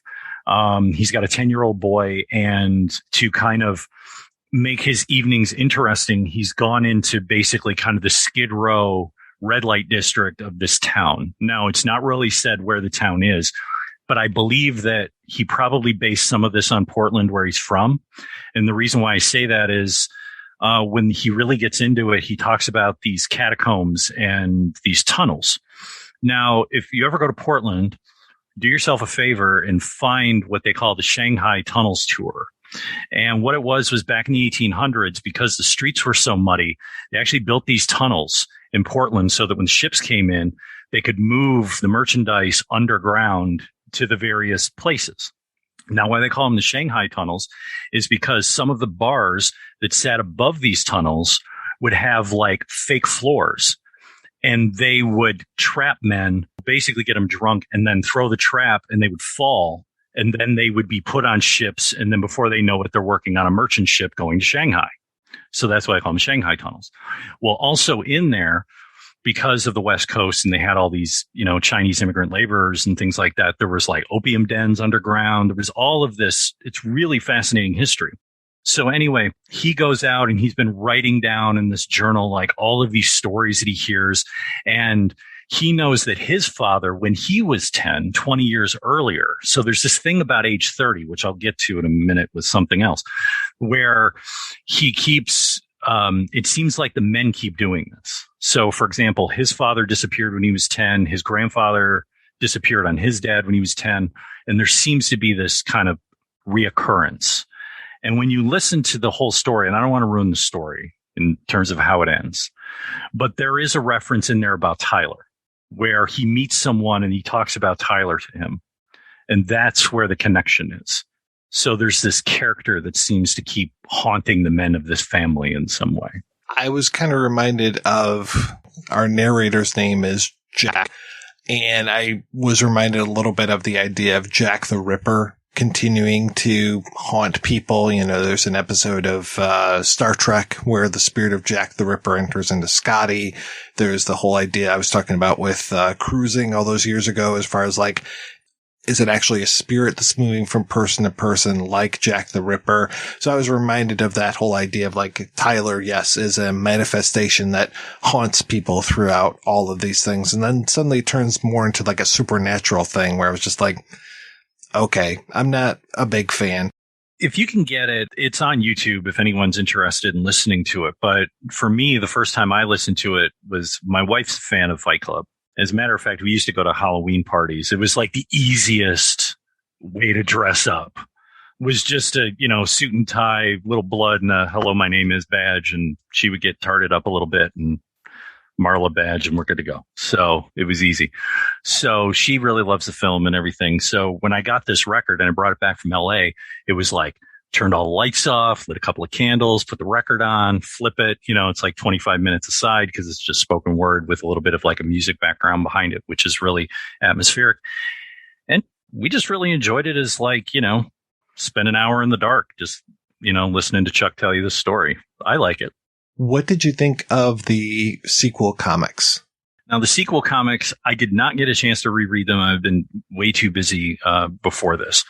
But I remember that I liked the second one, the second series. So he did with Dark Horse 2 series of Fight Club sequels. There's Fight Club 2, which I believe was 10 or 12 issues. And then there was Fight Club 3, which was another 10 or 12 issues. So I bought the collected versions and I have them behind me and on my bookshelf. From my memory, I liked Fight Club 2. I wasn't bowled over by it. I didn't think it was the best thing ever. But I liked that one better than I liked the second one. There's some meta elements that I like about it because I sometimes like when a creator is in their own work and then has to get beaten up or, taken down by their own creation to a certain extent. So, but I liked kind of that turn at the end. It had this kind of surrealist element where, these things would happen. And that ending kind of where he appears and is kind of interacting with his creation.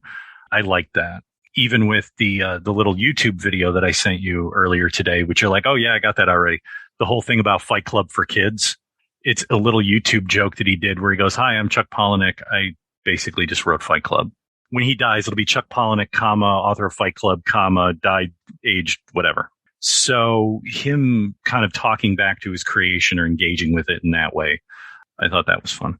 I didn't like that. I didn't like that one.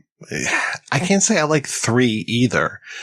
Fight Club 2 and Fight Club 3 are very, very different. The Chloe character goes on way too long and it gets more and more exaggerated and weird. Well, yeah, and it's weird that he brought back Chloe, who was dead, and then Robert Paulson, I think, shows up as well, and it's like, this is just strange. And yeah, I didn't really care for the meta elements of that going on. And then the third one, I just didn't get that one either. Like, it didn't connect with me. This whole idea of like Marla's pregnant with her second child, I guess, in that one. And it actually isn't Jack is not the father. It's actually Tyler Durden. Oh, Tyler's back. And it's like, oh God, this whole idea of like, we have to bring Tyler back. He has to still be part of the story because he is super interesting. And it's like, yeah, just don't do it. Leave it alone. I mean, I like the end of the film where you have that shot of the cock, and it's like, okay, Tyler isn't 100% gone. He's still like the ghost in the machine. It's him splicing that into David Fincher's movie is the way that I take it. So yeah, Tyler just gives you a little like nod and a wink at the end kind of thing. I don't need any more than that. I'm good. Like, I'm sure that there are a lot of people that really wanted more Tyler Durden, but I'm like, yeah, I'm good. I'm good with the movie. I'm good with the book. I don't really need to carry on with this. I want to talk about single frame. Oh, yeah. Okay. Single frame is definitely a lot shorter. And also, I'm sorry, but the sound does not sync up with the frame. The issue is, back in the good old days when you actually had film run through projector, 24 frames a second. So the little blips that you see of Tyler in the film are about 4 frames. So in order to actually, for it to register even that much, it had to be 4 frames. So the idea that it's like, oh, we're just going to put 1 frame in.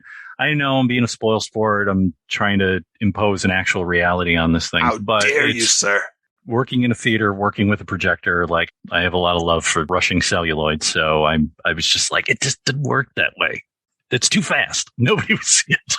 But this does move me into the question of other films. What does this connect us to? The one that I listened to some of the stuff, like Ed Norton said, well, it's like The Graduate. It's about a guy, he doesn't know what he's doing. He's all kind of shiftless. And he's got to figure it out. So there's The Graduate. The other one, like Maitland was talking about, that I see, although that one is more about getting deeper and deeper and deeper into the artifice of, I'm a professional, is American Psycho. I see the two as about vacuous striving. The other film that we've done on the projection booth that I was told to watch by the guys that I worked with at Thomas Video, when I said I loved Fight Club, is they go, well, you need to see John Frankenheimer's Seconds.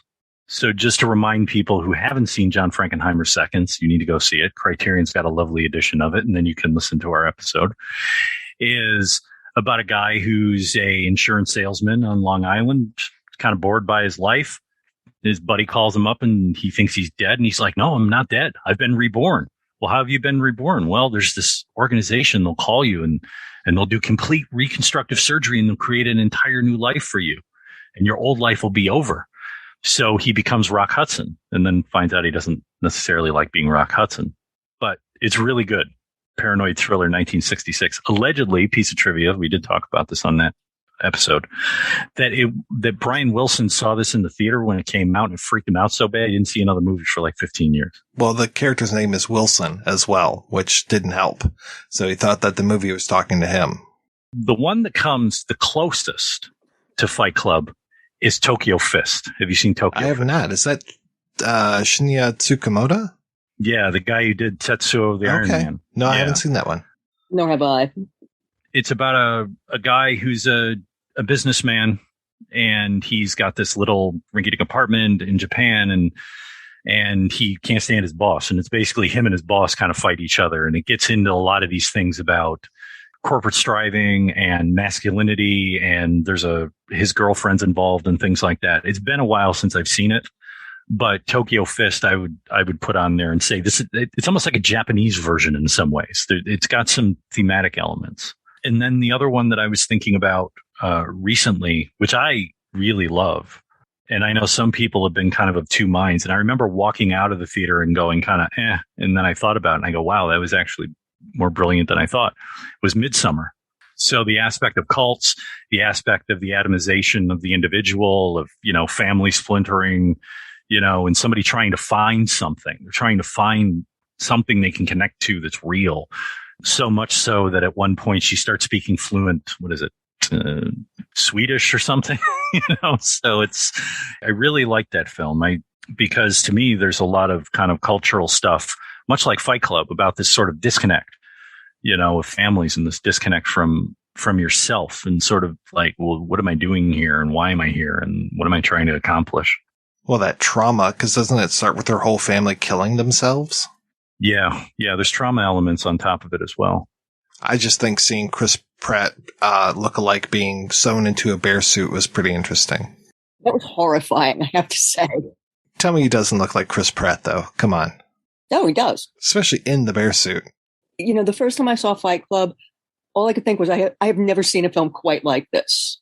I still feel that way about it, even though, yeah, we can connect parts of it to all kinds of other films and to books. And I'm sure to comic books as well, although that's not an area I know as well, or graphic novels, probably the better term there. And when I was rewatching it, I had that same feeling that this really, Fight Club really does stand alone, even though we've just talked about other things, other films, books, other media that we can connect to it.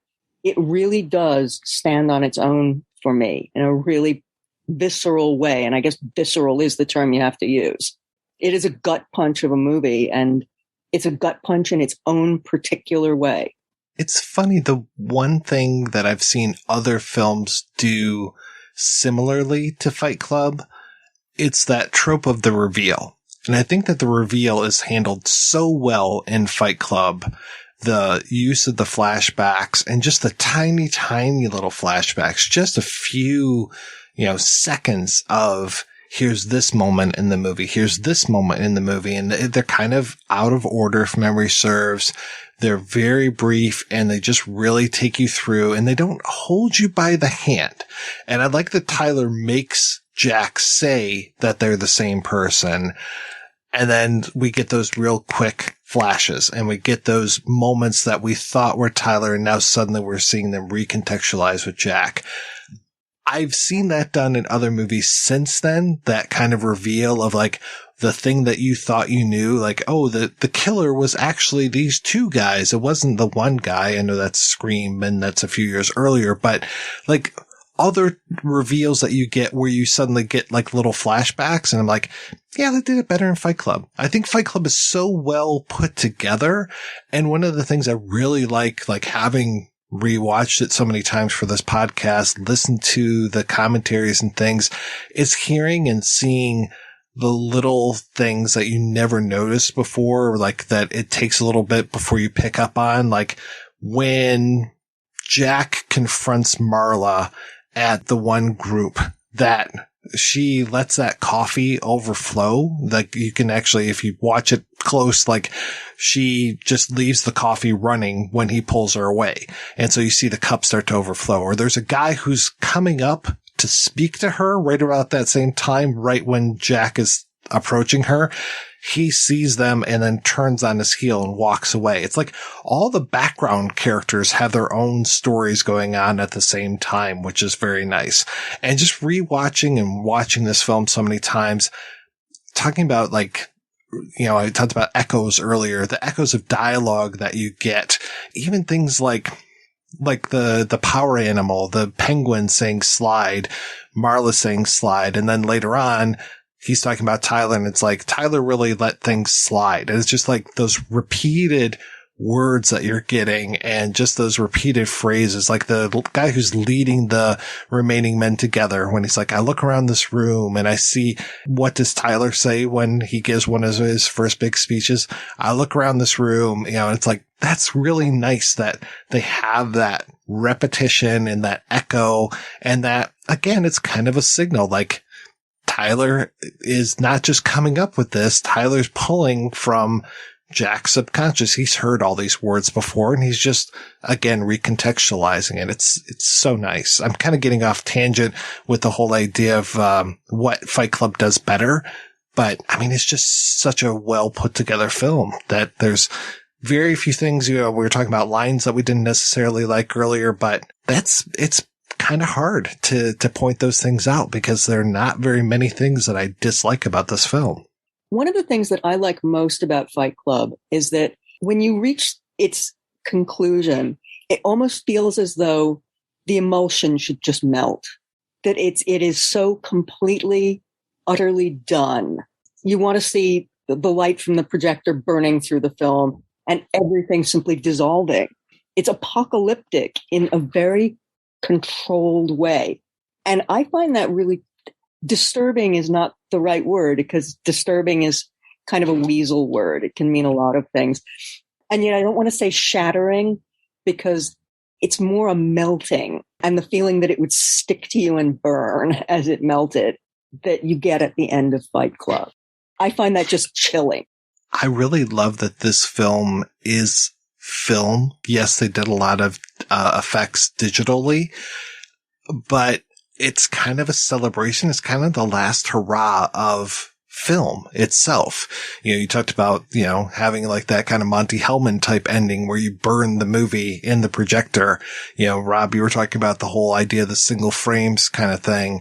There's those things. There's the idea of when Tyler, then Jack are speaking to us and breaking that fourth wall in that one very particular scene where the camera is shaking and you can actually see the threads, of the film itself. It's just like, wow, this is great. And this is something that, you can still do that. And it's a cheat now because it's, if it's shot on digital, there is no film, and this is really that kind of like last hurrah of like, hey, this is a movie. This is a movie experience, like this was shot and shown at a time where we still had platter systems, where you would still get actual projectionists freaking out when that moment happened in the movie. You would get the filmmakers having a fear that when when they're doing the example of the cigarette burns in the upper right hand corner, that is going to cause a projectionist to have a heart attack and think, oh my God, I missed this changeover. I love that they're, still concerned about film and that this is that celebration. In some ways, it shows just how savvy people are in that period. In an earlier era, if somebody were to do something like that, they'd be like, well, it's going to throw people out of the picture because they're going to realize they're watching a film instead of buying into this disbelief. In some ways, and granted, he was much more ahead of the game on that. That's like the Godard thing, where it's like, I want you to realize you're watching a movie. I'm going to mess with you. I'm going to put titles in and jump cuts and all kinds of fun stuff. One movie that Fight Club does not remind me of is another movie called Fight Club Members Only. You could simply say it's the Bollywood Fight Club, but it is so not Fight Club. Like, they do have a Fight Club in it, and there's a scene where they're giving rules. That's about it.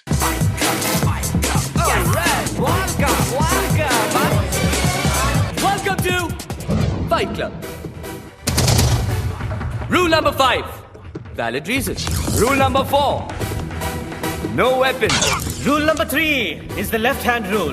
Rule number 2, once and for all, हर एक fight की proper वजह होनी चाहिए. इस fight में किसी भी तरह का हथियार यूज नहीं किया जाएगा. अगर किसी भी फाइटर ने अपना लेफ्ट हैंड ऊपर किया, इसका मतलब fight over.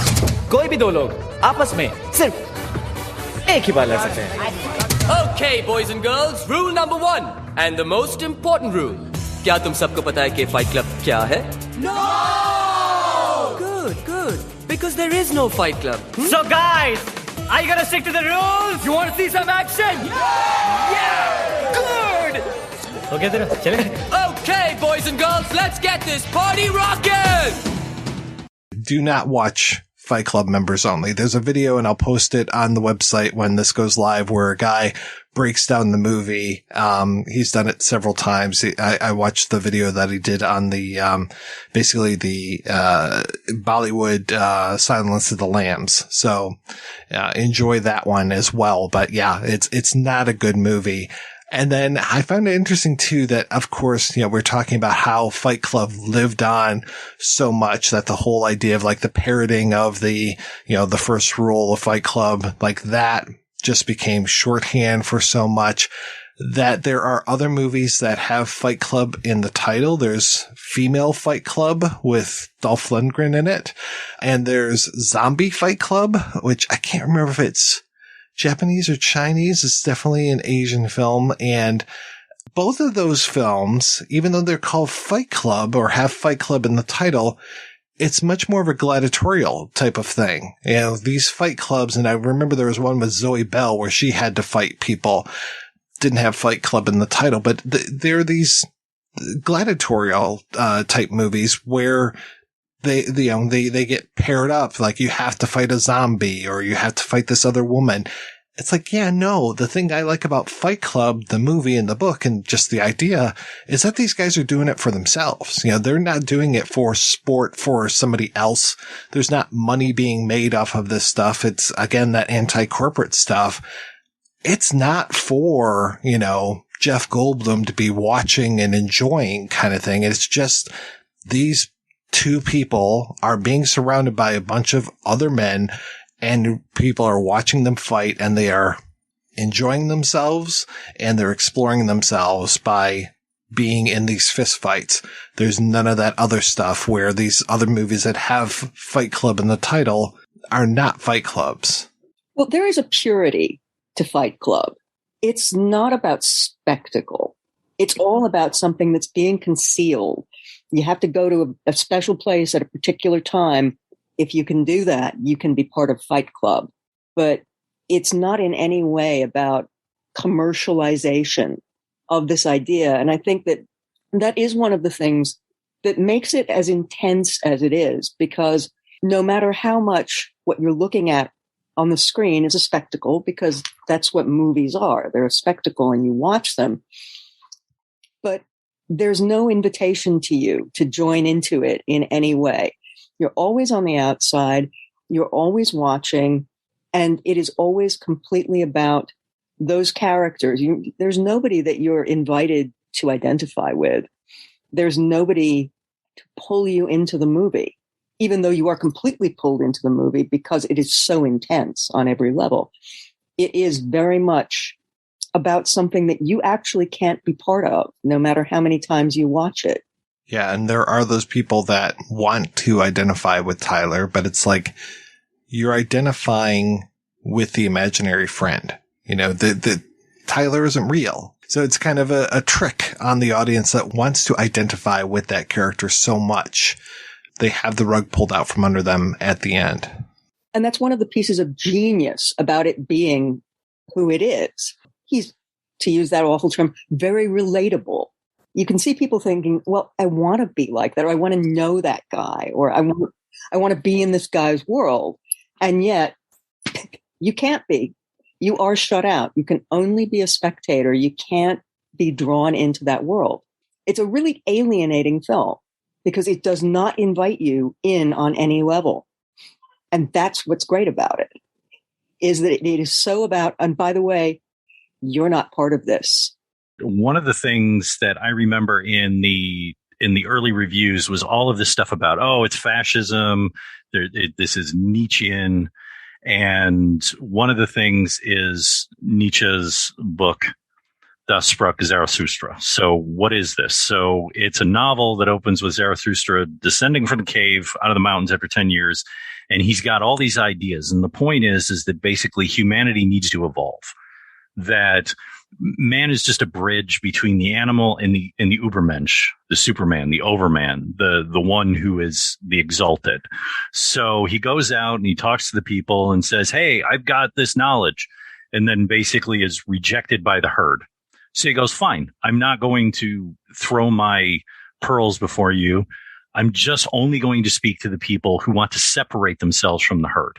Those who are willing to turn their back on religion, on nationality, on the rules, the conformity, the prejudices, the morality of human society. And we're going to come up with a new way of going about it. And that is, like, in its essence, that's what sort of Tyler represents in this way. Now, here's the thing that's funny. Now, you were talking about Life of Brian earlier. This gets me back to Monty Python. So when I was a little kid, and granted, it's not a Monty Python film, I consider it kind of Python adjacent. Fish Called Wanda.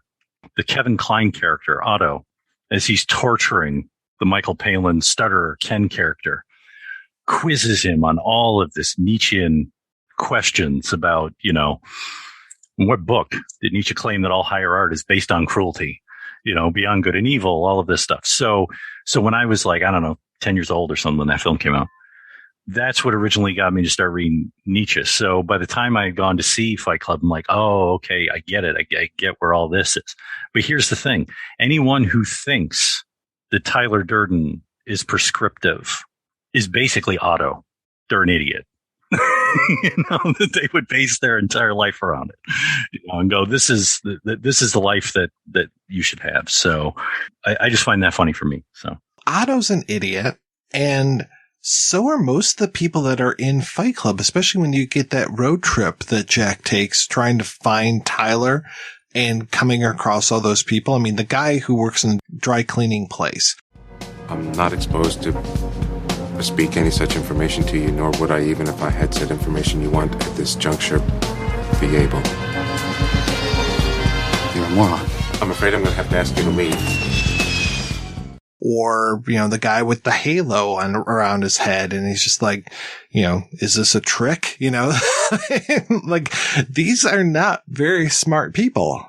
But they all think they're enlightened. And that's the thing that's hilarious about In Fish Called Wanda is I remember the line that Jamie Lee Curtis has. She goes, gorillas can read philosophy, Otto. They just don't understand it. So, it's just this, you think but you really don't. The thing that I think about the end of Fight Club is I just look at it and think, this is the place now where the film is just supposed to burn. It's supposed to melt out from the center and disappear. And what do you get instead? You get a dick shot. It is the perfect final fuck you. And by the way, you wanted to see the entire world of this film disappear? Nah, we're going to give you a dick shot, which you will never see in the theater. You're going to have to be sitting at home and looking at it in order to see that. It's just perfect.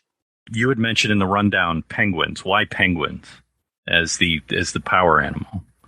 Penguin symbolism. So let's look at penguins, right? So I looked up a couple of things and they go, oh, well, loyalty, devotion. But the thing with penguins is that the gender expectation is different.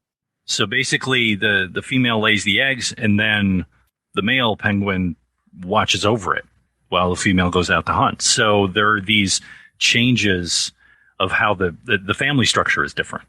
So you could say, okay, there's that. I think that's part of it. I also think that when Marla becomes, when she's in the cave, which again, this is Nietzsche again, the cave, right? Zarathustra comes out of the cave. But anyway, she's in the cave. To me, that represents the change where he goes, okay, she now becomes the reason. She becomes the focus for me. I just can't accept that focus.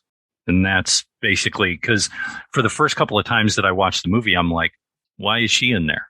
And then I was like, now I get it. So it took a while for the computer to click into place and to understand why she's in there. Well, he wants to fuck her in the worst way and just can't bring himself to admit it. I love those moments where like even Tyler's like, well, you fucked her, right? And it's like, no, but you want to, but you just can't admit it. He wants to hate her for ruining his good time, but really, he needs to realize like she's that next step. If he's going to evolve, she's the next step in the evolution. It isn't all this other horse shit. It's like she is going to be a good partner for him, even though she's fucked up, but he's equally, if not more fucked up.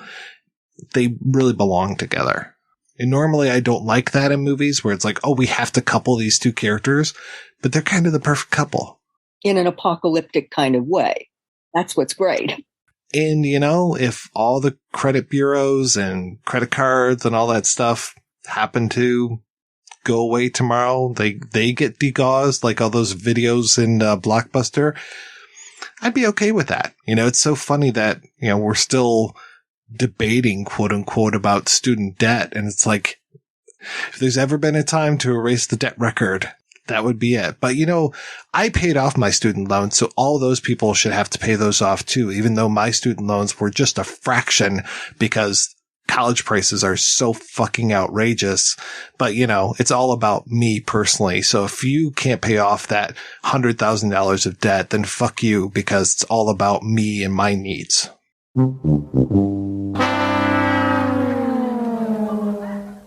Talking about Marla really quick. It's not when she's first introduced. There's the scene where he's talking about, she's like that scratch in the top of my mouth.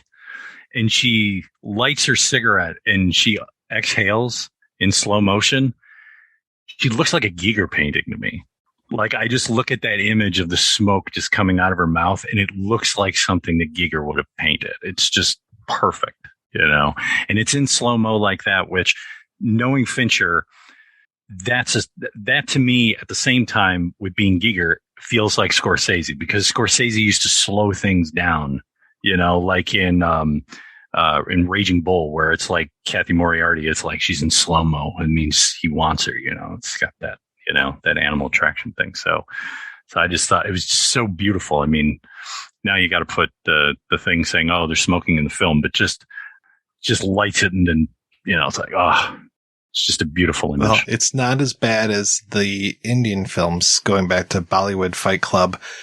I don't know if you've watched an Indian film recently, but there are actual on-screen warnings. Whenever anybody is smoking or lights up a cigarette, there's a whole thing that comes across the bottom of the screen. Like, wow. Yeah, it's wild. It is really wild how pervasive these messages are in there. And I'm like, half of me is like, okay. And others, I'm like, that's really awful. Like, I hope they don't go back to older films and do that.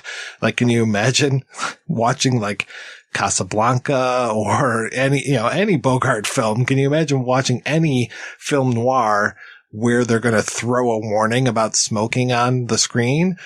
Things made now, it's almost funny when I watch a movie that's made now, or like how they had to have the warnings on the Beatles documentary. There's smoking in this. It's like, okay, thanks. I'm really okay that these guys, half of whom are dead, smoked. I'm really okay with that. And they're not dead from smoking, by the way. All right, we're going to take another break and play a preview for next week's show. Remember those idyllic scenes out of your childhood? Crisp winter nights, sleigh bells, crackling Yule logs? Remember those. Remember them well. After Black Christmas, they'll never be the same again. Black Christmas.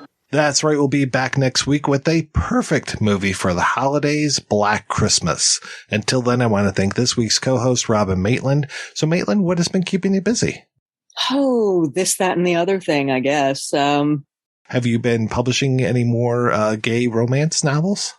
I have not published any more gay romance novels. I'm actually putting together a Substack, and you don't want to include this, but I'm putting together a Substack newsletter in which I discuss vintage gay adult novels from my bigger than anybody probably should have. Well, that's not true. I'm sure there are people with much bigger collections of that kind of thing than I have, but they are all interesting books to talk about, frankly, mostly because of their take on genre stories. And the genres I've always collected in those novels really are thrillers and detective stories and mysteries.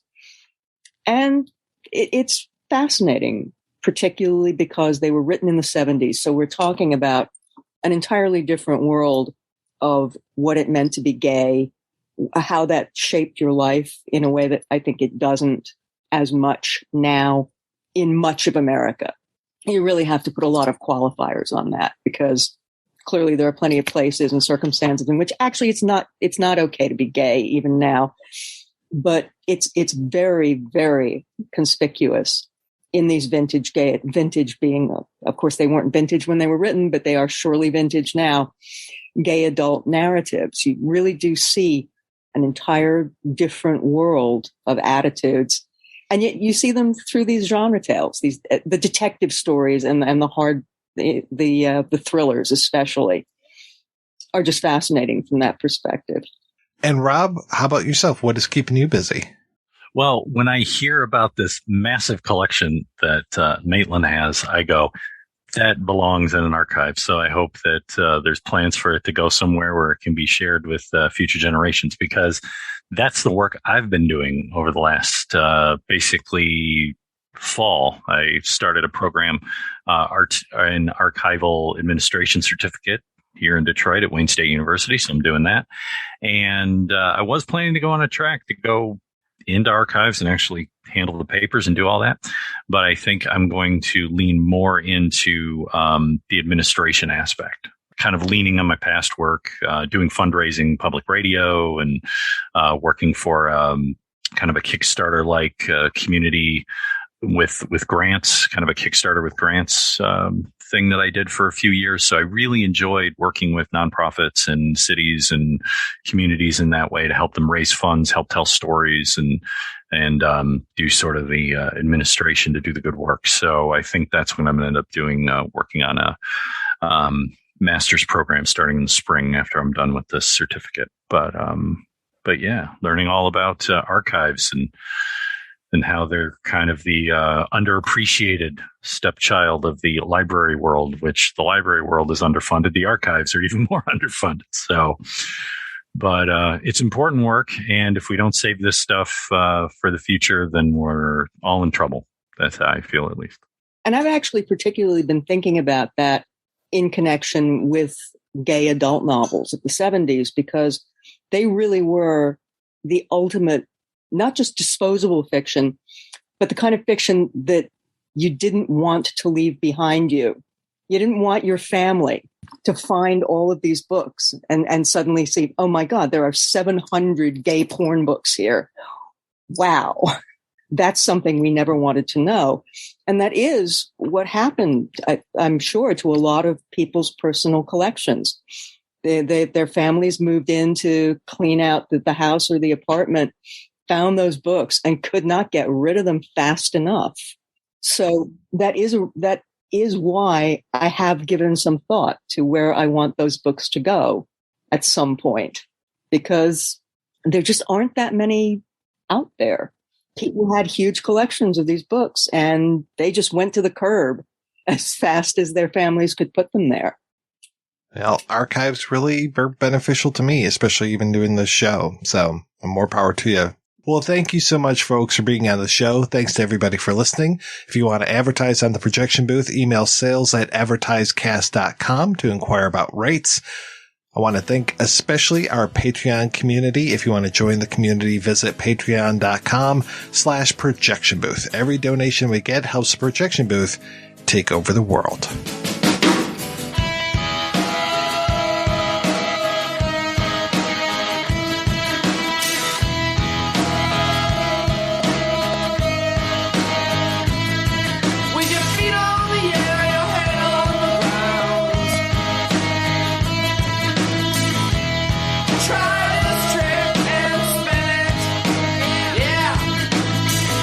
Your head will collapse if there's nothing in it, and you'll ask yourself.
Did you know that urine is sterile? You can drink it.